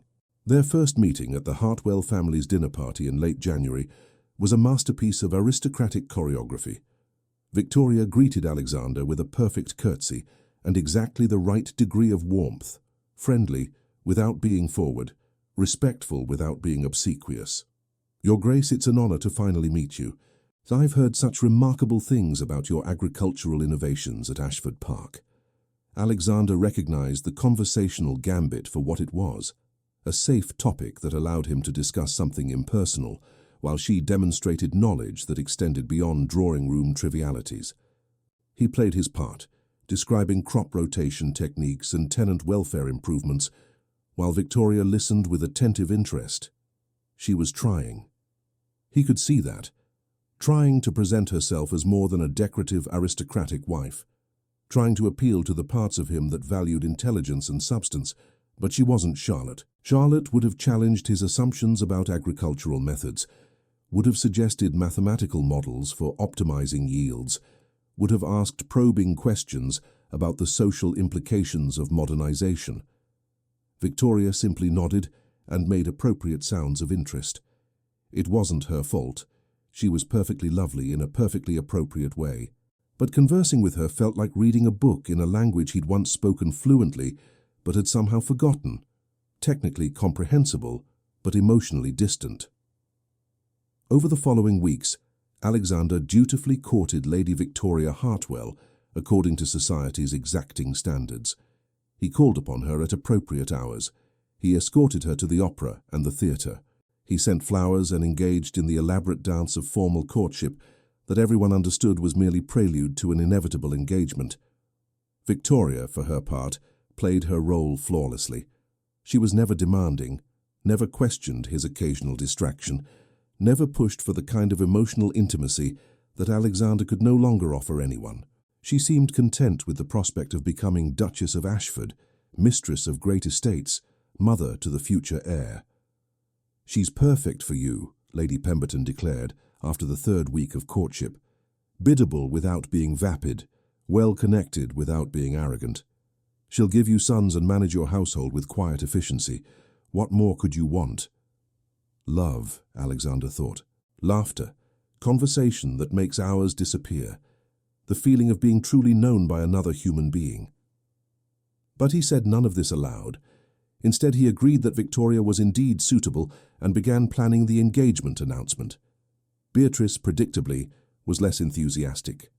"I don't like her," the child announced flatly when Alexander introduced Victoria during a carefully orchestrated tea at Ashford Park in early March. "She's boring." "Beatrice, that's rude," Alexander corrected gently, though privately he agreed with his daughter's assessment. "But it's true, Papa. She asked me about my lessons, and when I told her I was studying Euclidean geometry, she said, 'How unusual for a young lady,' like it was something wrong. Miss Grey never thought it was unusual. Miss Grey thought it was wonderful." Victoria, to her credit, maintained her composure, despite the unfavorable comparison. "I meant no offense, Lady Beatrice. I simply haven't encountered many young ladies with such advanced mathematical interests. Perhaps you could teach me someday." It was a gracious response, the exact right thing to say. But Beatrice saw through the polite deflection. "You don't really want to learn geometry. You're just saying that to be nice." Beatrice apologized to Lady Victoria immediately, Alexander said, his voice firm despite his daughter's accurate observation.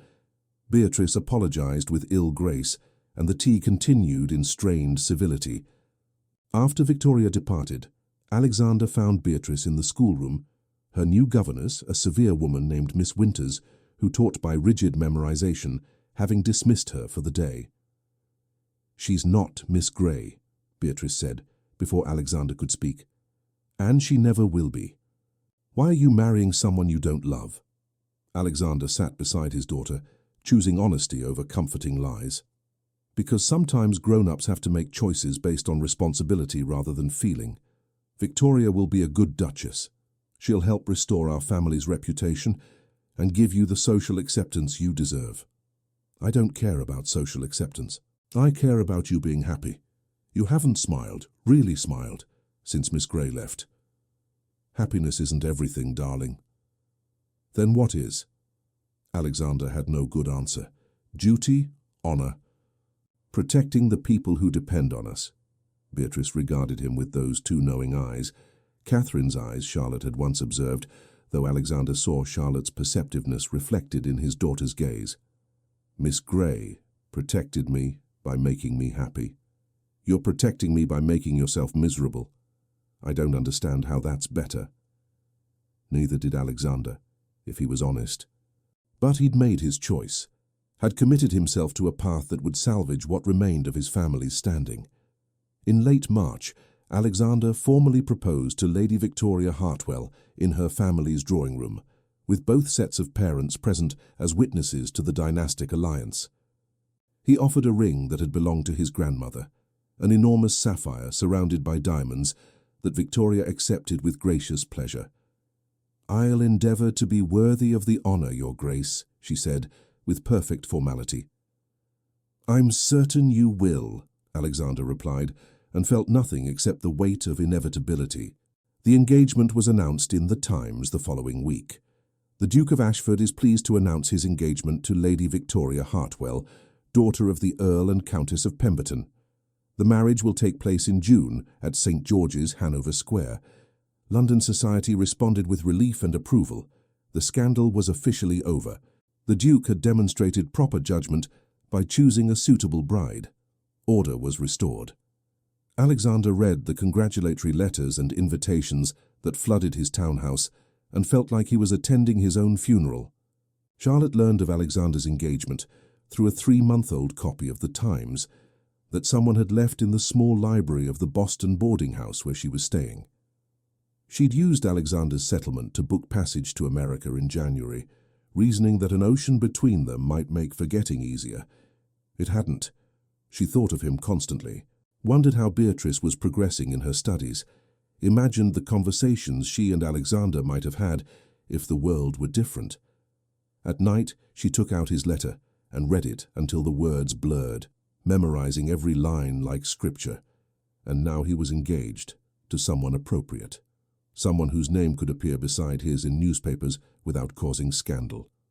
Charlotte told herself she'd always known this would happen, had understood from the moment Lady Pemberton confronted them that Alexander would eventually marry someone suitable, produce an heir, fulfill his dynastic obligations. Their love, however genuine, had been a brief aberration in lives governed by different rules. But knowing didn't make it hurt less. She sat in the boarding house parlor, the newspaper trembling in her hands, and felt something inside her crack. For 5 months, she'd maintained composure through exile, poverty, and humiliation. She'd crossed an ocean to start fresh. She'd found work tutoring the children of Boston's merchant class, building a new life from the wreckage of the old one. But this, seeing his engagement announced, knowing he would marry another woman, imagining him with Victoria in all the ways Charlotte would never experience, this broke something fundamental. Charlotte fled to her room and wept until she had no tears left. Then she sat at her small desk and did something she'd sworn she wouldn't do. She wrote to Alexander one final time. The letter she composed was brief, written with shaking hands. "Dearest Alexander, I saw the announcement of your engagement in today's paper. I want you to know that I wish you every happiness, though the words feel hollow even as I write them. I understand why you made this choice. Lady Victoria is undoubtedly everything I could never be. Suitable, appropriate, acceptable to the society you must navigate. I'm certain she'll be an excellent Duchess and give you the air you need. But I also need you to know this. Loving you was the most real thing I've ever experienced. And even though it cost me everything, my career, my reputation, my home, I cannot bring myself to regret it. You gave me months of feeling truly alive and truly valued. That's more than many people receive in an entire lifetime. I'm writing from Boston. I've used your generous settlement to build a new life here, far from London's judgments. I teach the children of merchants and industrialists, and I'm beginning to find purpose again, though my heart remains with you across the ocean. I won't write again. This letter is my goodbye, the one we never properly had. But know that I will love you until I draw my final breath. And in whatever existence follows this one, I will search for you in the hope that we might have what this world denied us. Be happy, Alexander, or at least be at peace. And give Beatrice my love, though I know you cannot tell her this letter exists. Yours eternally, Charlotte. She sealed the letter, addressed it to Alexander's London townhouse and posted it the next morning before she could change her mind. Then Charlotte Gray threw herself into her new American life with fierce determination. She would survive this, would build something meaningful from the ruins, would find a way to honor the love they'd shared by becoming the person Alexander had seen in her, strong, capable, worthy of the sacrifice they'd both made. But late at night, alone in her small room, Charlotte allowed herself to imagine an alternate world. A world where birth and station didn't matter, where a duke could marry a governess without destroying both their lives, where she and Alexander could have the future they'd glimpsed in stolen library conversations and desperate embraces. In that imaginary world they were happy. In the real one, they were both learning to survive without each other. And the distance between survival and happiness felt infinite. Alexander received Charlotte's letter in mid-April, 2 months before his wedding to Victoria. His solicitor forwarded it from London with a note. This arrived from Boston. I thought you should see it despite your instructions about no contact. Alexander locked himself in his study, dismissed the servants, and read Charlotte's words with hands that shook so badly he nearly dropped the pages. She was in Boston, building a new life, still loved him, wished him happiness, even though the words broke her heart. Alexander read the letter 5 times, memorizing every word, before carefully folding it and placing it in the locked drawer with Beatrice's watercolor painting. These were his treasures, the only evidence that Charlotte Gray had existed in his life, that their love had been real and not some fever dream conjured by grief and loneliness. He poured himself whiskey and stood at the window, staring at London's spring twilight and thinking about the woman who was an ocean away, trying to be happy for him while her heart shattered. Alexander made a decision. He took out his personal stationery and wrote his final letter to Charlotte, the last communication they would ever share. My darling Charlotte, your letter found me 2 months before I'm scheduled to marry a woman I don't love. The timing is either cruelly perfect or perfectly cruel. I cannot decide which.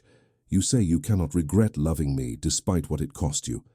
I wish I could claim the same nobility, but I regret everything. Not loving you but failing to protect you from the consequences. I regret that I wasn't brave enough to defy society and choose you.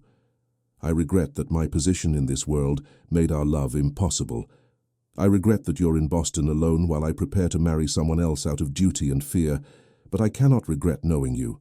Cannot regret the conversations that made me remember who I was beneath the title and expectations. Cannot regret falling in love with you, even though it's cost us both everything. I will marry Victoria in June. I will produce the heir society demands. I will play the role of Duke of Ashford until it kills me, but I will never love her, will never give her the parts of my heart that belong irrevocably to you. Is that fair to her? No. Is it fair to you? Certainly not. Is it fair to me? I've stopped asking. Thank you for writing, for giving me the gift of knowing you found some measure of peace. I will treasure that knowledge along with the memory of your laugh, your intelligence, your remarkable capacity for making the world feel larger and more beautiful than I'd remembered. This is goodbye, Charlotte. The final one. I won't write again. and I release you from any obligation you might feel toward me. Build your life in Boston. Find happiness if you can. Marry someone who can give you the future I couldn't provide. And occasionally, on quiet evenings, remember the Duke who loved you beyond reason and would have given up everything for you if he'd been brave enough to try. Yours always, Alexander. He sealed the letter, gave it to his most trusted servant with instructions to post it personally and tell no one, and then Alexander Thornton began the final preparations for his wedding to Lady Victoria Hartwell. The letter would take 6 weeks to reach Boston. By then, Alexander would be married. The door to any alternate future would be permanently closed. But for now, for these last few weeks, he could imagine that Charlotte received his words and understood that marrying Victoria didn't diminish what they'd shared. It simply confirmed that the world was crueler than two people in love could overcome. The wedding was scheduled for June 15th. As the date approached, Alexander moved through the preparations like an automaton. Victoria handled most details with the help of her mother and Lady Pemberton, requiring only Alexander's presence for key decisions about guest lists and seating arrangements. "You seem distracted, Your Grace," Victoria observed gently during a meeting about wedding breakfast menus in late May. "Is something troubling you?" Alexander looked at his fiancée, this pleasant, suitable woman he would promise to love and cherish in a few weeks, and felt the vast gulf between them. She didn't know about Charlotte, didn't know that his heart was an ocean away, didn't know she was entering a marriage where she would never truly be first in her husband's affections. "Merely the weight of responsibilities," Alexander said, which wasn't entirely a lie. "Forgive me if I've seemed inattentive." "Not at all. I understand that marriage represents a significant change, particularly after—" She trailed off delicately, not wanting to mention the scandal or the woman at its center. "After my previous loss," Alexander finished, allowing her to believe he was still grieving Catherine rather than mourning Charlotte. "Yes, change is always difficult." Victoria reached across the table and placed her hand over his, a gesture of comfort that felt utterly foreign. Her hand was smaller than Charlotte's, her touch careful rather than instinctive. "I promise to be a good wife to you, Your Grace. I won't expect what you cannot give, but I hope that with time we might develop genuine affection. Many successful marriages have been built on less."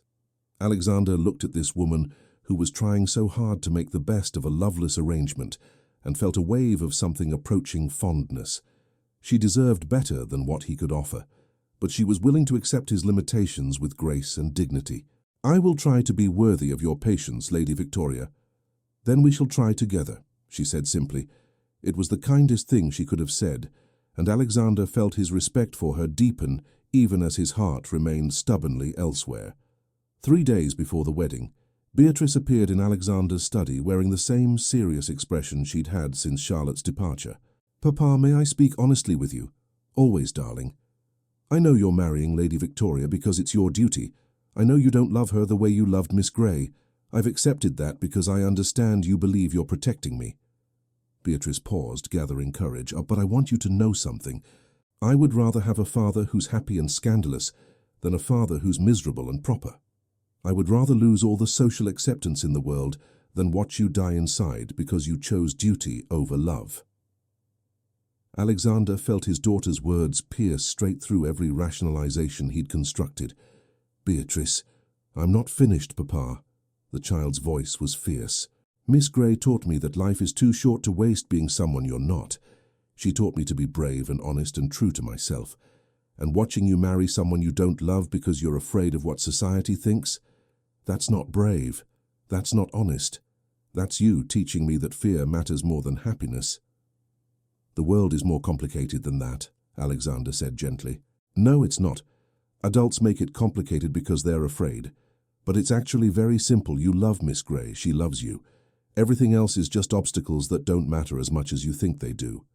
And if choosing Miss Grey meant you would be ostracized by society, if it meant you couldn't attend the best schools or make advantageous matches, if it meant growing up with a father labeled as eccentric and inappropriate," Beatrice met his eyes with absolute certainty, "then I would grow up with a father who taught me that love matters more than appearances. That sounds better to me than growing up with a father who taught me to sacrifice happiness for other people's approval." Alexander pulled his daughter into his arms, this remarkable child who saw the world with such clarity. "When did you become so wise?" "Miss Grey taught me," Beatrice said simply. "She taught me lots of things.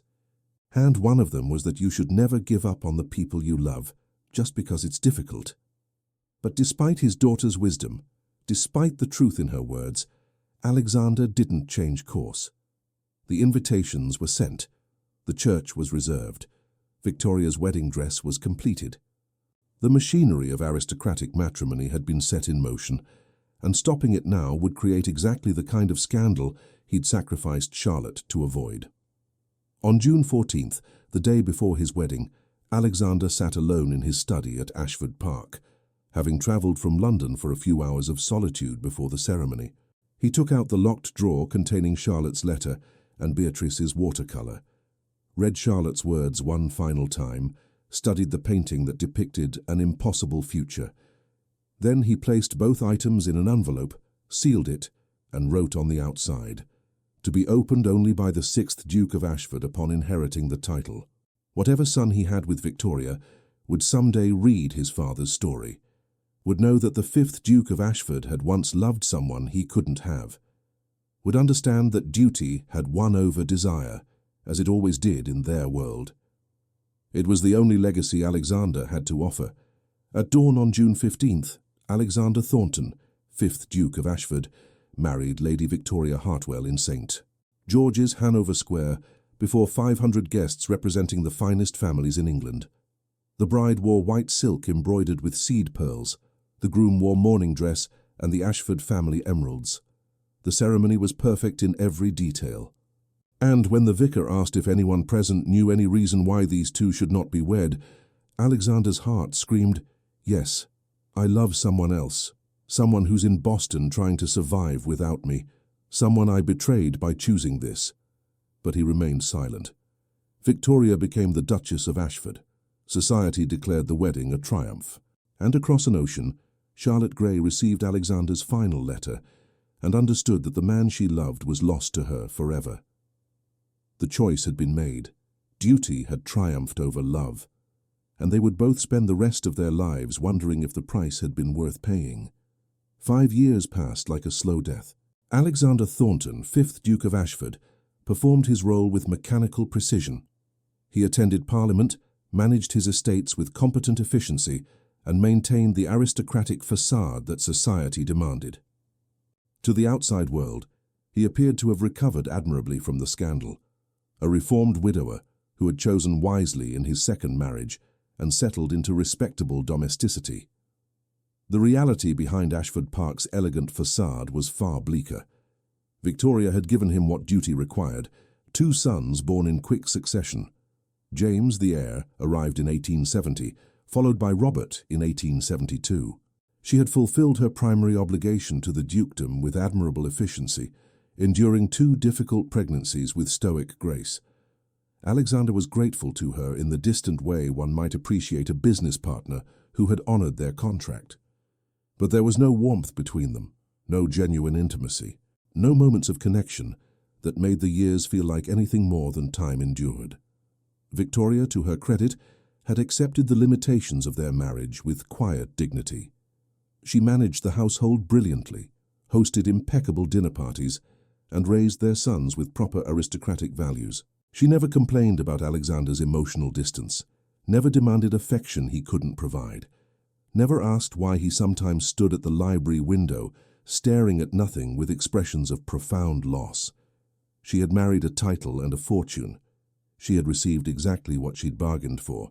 If she'd hoped for more, for love or even genuine friendship, she'd long since abandoned such expectations. They were civil to each other, respectful.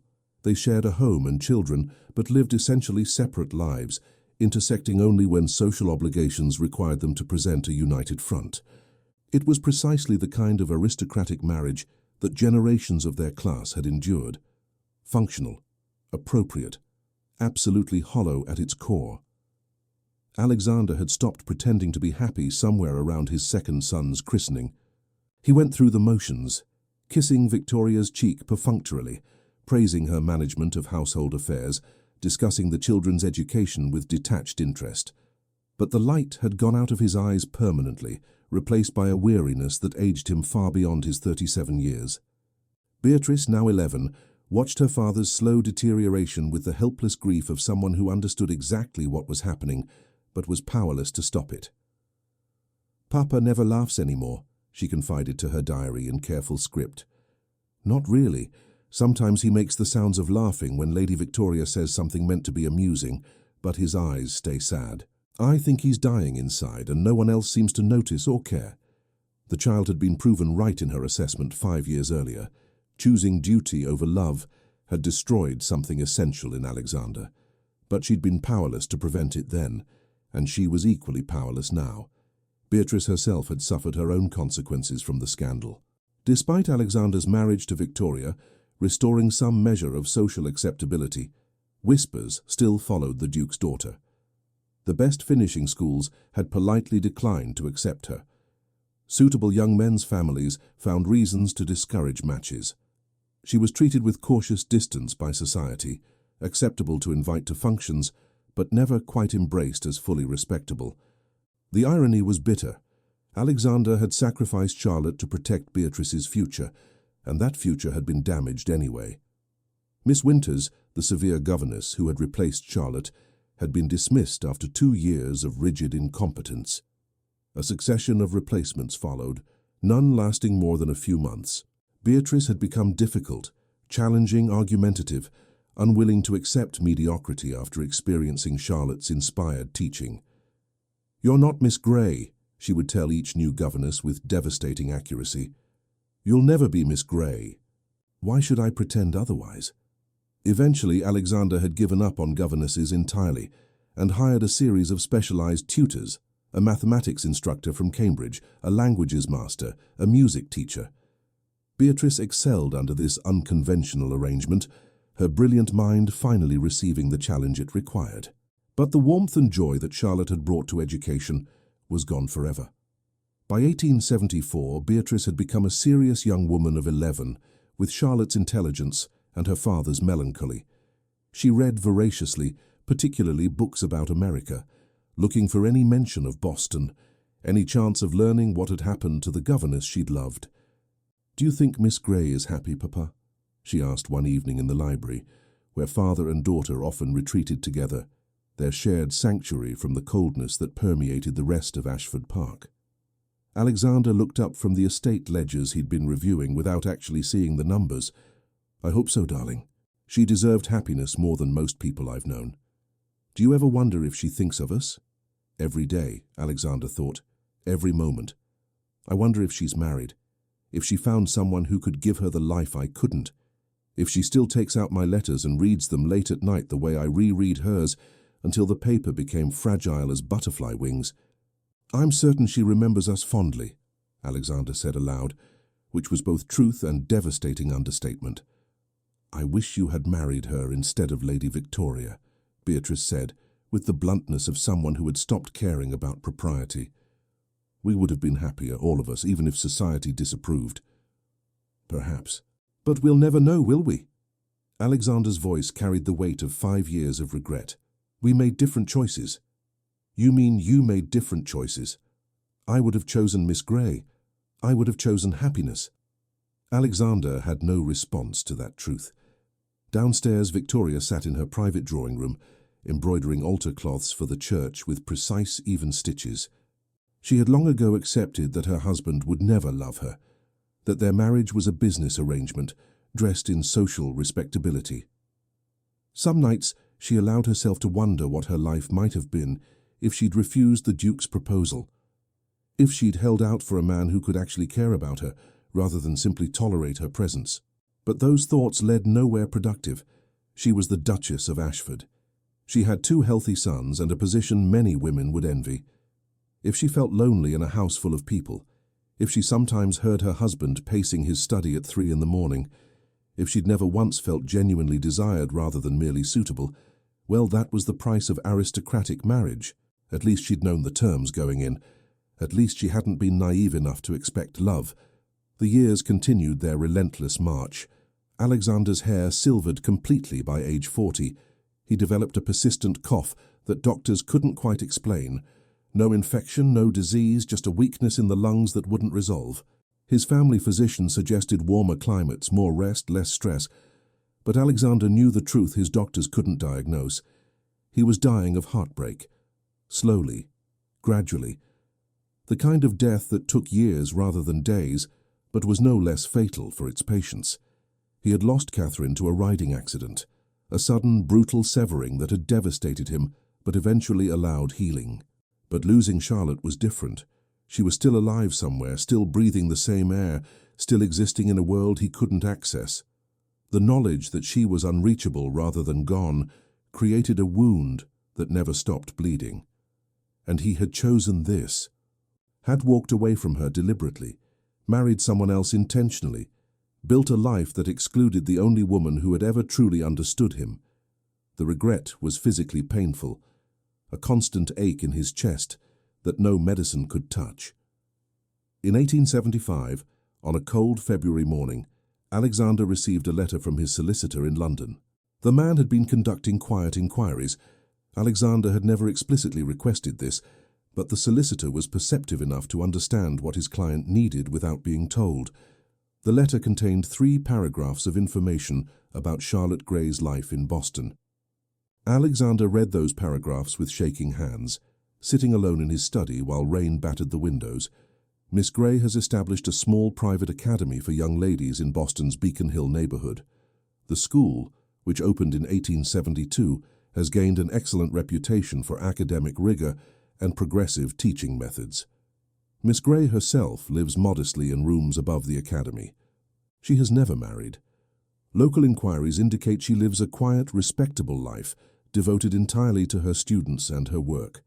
She is reportedly well regarded in Boston's intellectual circles and has published several papers on mathematics education in American journals under the name C. Gray to avoid gender prejudice. Several of my Boston contacts report that Miss Gray, while accomplished and respected, maintains an air of profound sadness, what one acquaintance described as the demeanor of someone who has survived a great loss but never quite recovered from it. She rarely attends social functions and has politely declined several marriage proposals from suitable gentlemen. I hope this information provides some measure of peace, Your Grace. Miss Gray appears to have built a meaningful life, though perhaps not a particularly happy one. Alexander read the letter 4 times before carefully folding it and placing it in the locked drawer with all the other fragments of Charlotte he'd preserved. Her letters, the watercolor painting, now this evidence that she existed, unmarried and sad, an ocean away. She had built an academy, was teaching again, using the settlement he'd provided to create exactly the kind of institution she'd always deserved to lead. She was respected, accomplished, successful by any objective measure, and she was profoundly sad, had never married, still carried the same wound he carried. They were both ghosts, Alexander realized, both walking through lives that looked functional from the outside, but were hollow at the core, both surviving rather than living, both paying the price for choosing duty over love 5 years ago. The knowledge should have brought comfort. At least she was safe, secure, building something meaningful. Instead, it intensified Alexander's anguish. Charlotte was alone because she loved him, and he was dying slowly in a loveless marriage because society had demanded it. What had they accomplished with their noble sacrifice? 2 damaged people, 1 damaged child, a duchess who'd been cheated of genuine affection, 2 sons who would grow up with a father who'd checked out emotionally years before. The price of honor had been catastrophically high.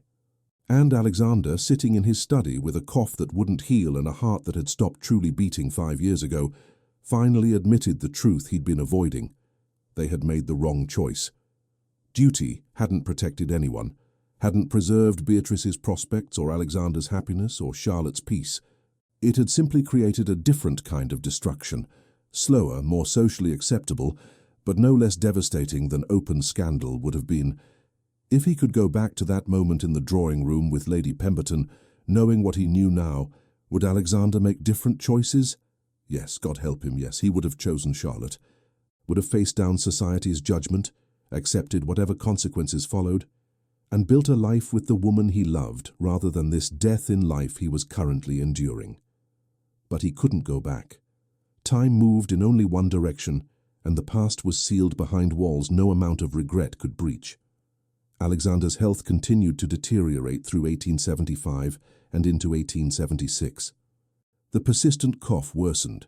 He lost weight, developed grey circles under his eyes that no amount of rest could erase.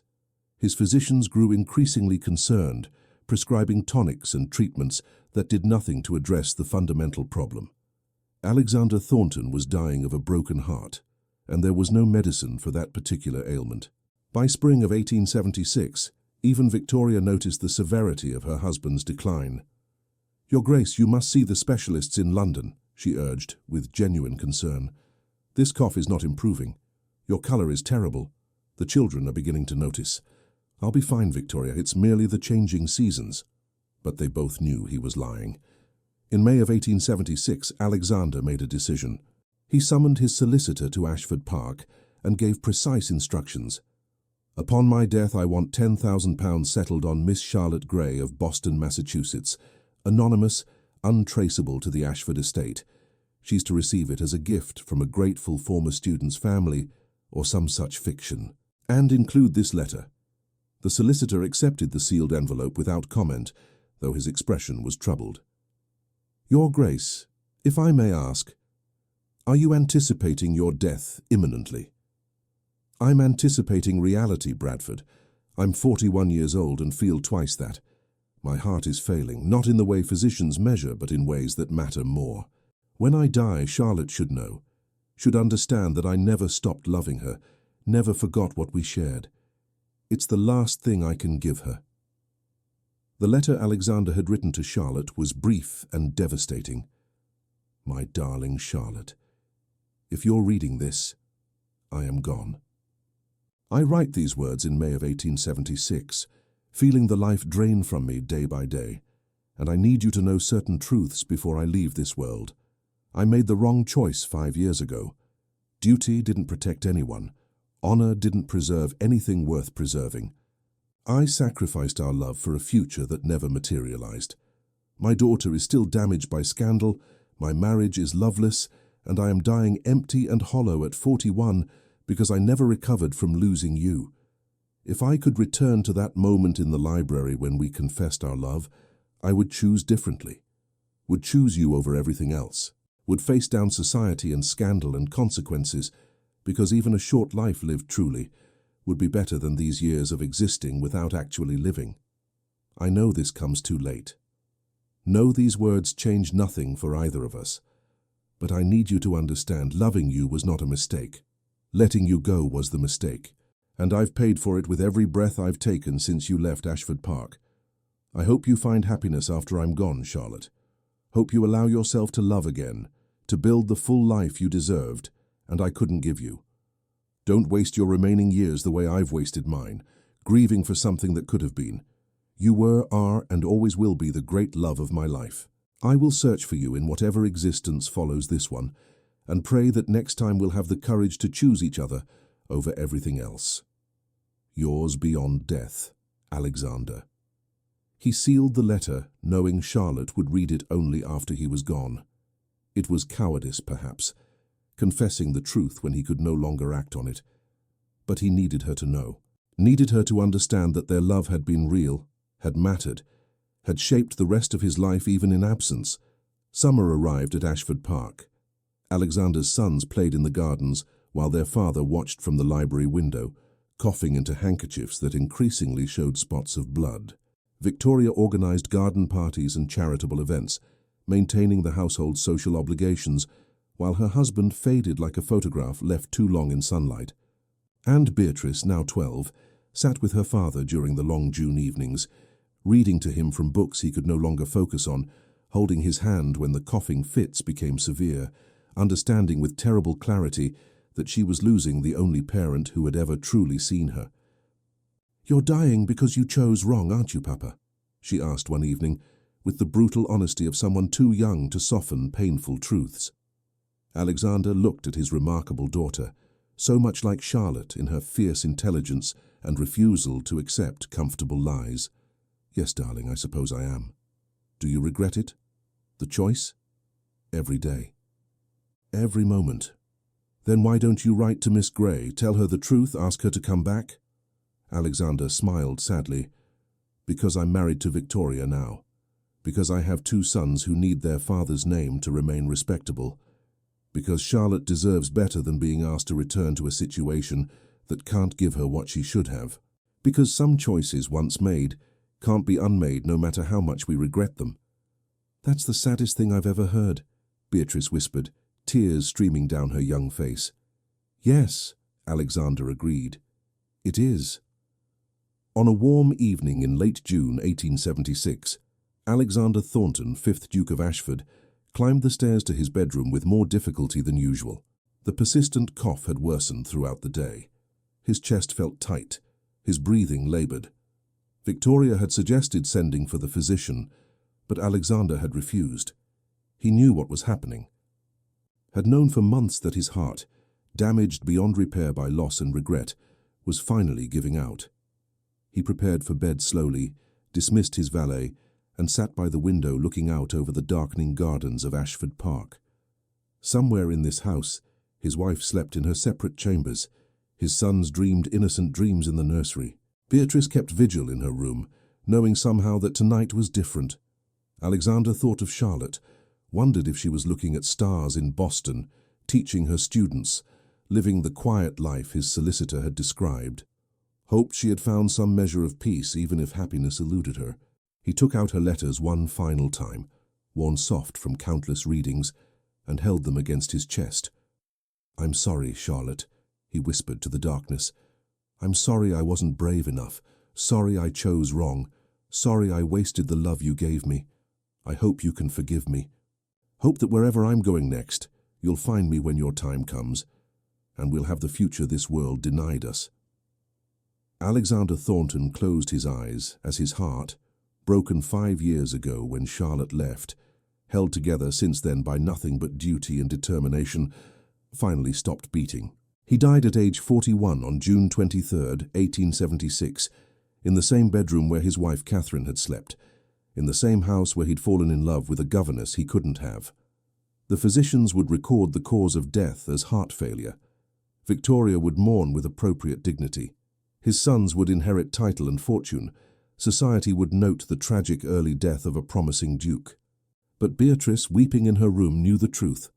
Her father had died of a broken heart 5 years in the making, had chosen duty over love, and paid for it with his life.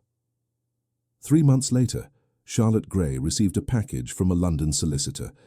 She was in her small apartment above the Academy in Boston, correcting mathematics papers on a September evening when the delivery arrived. The package contained a bank draft for £10,000, a brief note from the solicitor explaining this was a bequest from a grateful former student's family, and a sealed letter addressed in handwriting she recognized instantly. Charlotte's hands shook as she opened Alexander's final letter. Read his confession of regret, his admission that he'd chosen wrong, his declaration that loving her had been real and true and worth everything, and his death. He was gone. Had died in June while she'd been teaching geometry to Boston schoolgirls, completely unaware that the man she loved was breathing his last breaths an ocean away. Charlotte read the letter 3 times before the full weight of it broke through her careful composure. Then she collapsed into her chair and wept with a grief that felt like it would tear her apart. He had loved her, had never stopped loving her, had died regretting the choice that had separated them, and she would never be able to tell him that she understood, that she forgave him. That she had made the same choice, to survive rather than to fight, to accept society's judgment rather than defy it. They had both chosen wrong, both paid the price. Both died, him, literally, her in every way that mattered, because they'd been too afraid to choose love over duty. Charlotte carefully folded Alexander's letter and placed it with all the others she'd saved. Then she walked to her writing desk and composed her own final letter, one that would never be sent, never be read, but needed to be written nonetheless. My darling Alexander, you're gone, and I didn't know. Didn't feel the moment your heart stopped beating, even though mine should have recognized the loss. You died in June, and I continued teaching and breathing and existing for 3 more months without knowing the world had lost you. I read your letter, read your regrets and your confessions, And I need you to know, wherever you are now, that I made the wrong choice too, that I should have fought harder, should have been braver, should have chosen love over respectability. We were cowards, both of us. We let fear and duty and society's expectations destroy something rare and precious. And we paid for that choice with years of half-life, of existing without truly living, of carrying wounds that never healed. I will never marry, will never love again. The part of me that could feel such things died the day I left Ashford Park, and your death has merely made official what was already true. I will continue running my academy. Will teach other people's children. Will build a legacy of education and enlightenment. It's meaningful work, important work, but it's not happiness. It's not love. It's just survival dressed in purpose. I hope you were right. Hope there's another existence where we'll find each other, where we'll have the courage to choose correctly, where birth and station won't matter, and two people who recognize each other can build the life they should have had. Until then, I'll carry you in my heart the way I've carried you for 5 years. We'll remember our library conversations and stolen moments and impossible love. We'll treasure what we had even though it destroyed us both. Wait for me, Alexander. However long it takes. I'll find you eventually. Yours beyond death, Charlotte. She sealed the letter in an envelope and placed it in a wooden box with Alexander's letters, Beatrice's drawings that the child had sent years ago, and the small painted miniature of her parents. These were her treasures, the evidence that she had loved and been loved, even if that love had ended in tragedy. Charlotte Gray lived another 43 years.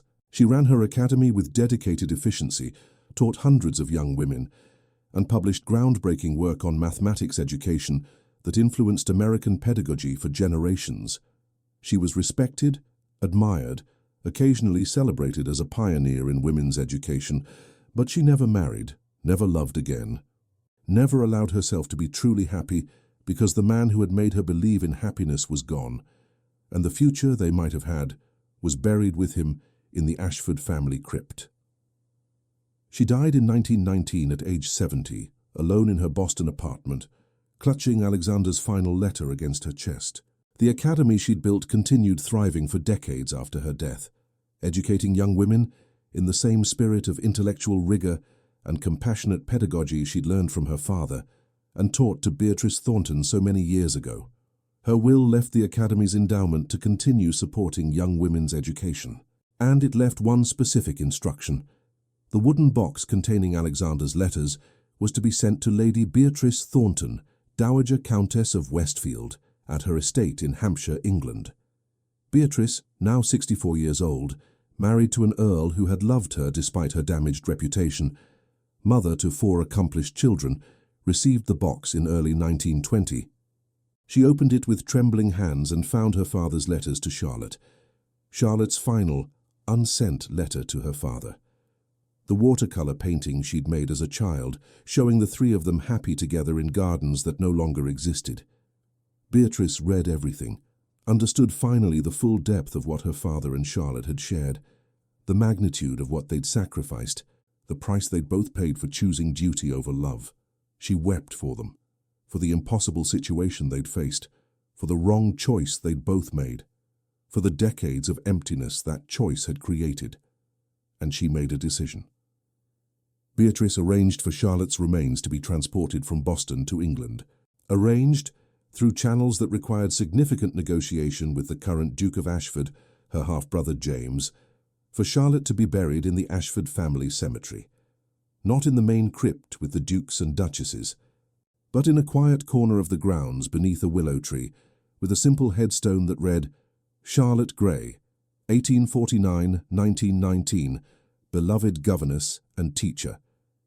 In every life, every world, I would choose you. 20 feet away stood Alexander's monument, the elaborate marble structure befitting a duke, surrounded by generations of aristocratic ancestors. But on quiet evenings, when light slanted just right through the willow branches, the shadows from both graves touched. It was as close as society would ever allow them to be. Beatrice visited both graves until her own death in 1932. She would sit between them, reading books aloud the way Charlotte had once read to her, telling stories about her children and the changing world, and keeping vigil for two people who had loved each other completely but never been allowed to choose that love over everything else. The tragedy of Alexander Thornton and Charlotte Gray became family legend, whispered about in drawing rooms, romanticized by descendants who didn't understand the brutal reality of impossible choices, gradually faded into historical footnote. But the truth remained, carved into those two graves in the Ashford Cemetery. Two people had found extraordinary love in an ordinary world, and that world had destroyed them both, not through cruelty, but through the simple, devastating insistence that birth and station mattered more than hearts that recognized each other. They had chosen honor over happiness, and honor had killed them. What happened at Ashford Park between a duke and a governess proves something Victorian society preferred to ignore. Love recognizes no boundaries, acknowledges no hierarchy, respects no social order. When two souls connect deeply enough, the distance between duke and governess becomes meaningless. But it also proves something darker, that society's walls are often stronger than individual courage, that fear can masquerade as duty, that the price of conformity is sometimes paid in wasted lives and broken hearts that never fully heal. Alexander and Charlotte made the choice their world demanded, and it destroyed them both far more completely than scandal ever could have. Their story offers no redemption, no happy ending, no reassurance that noble sacrifice leads to greater good.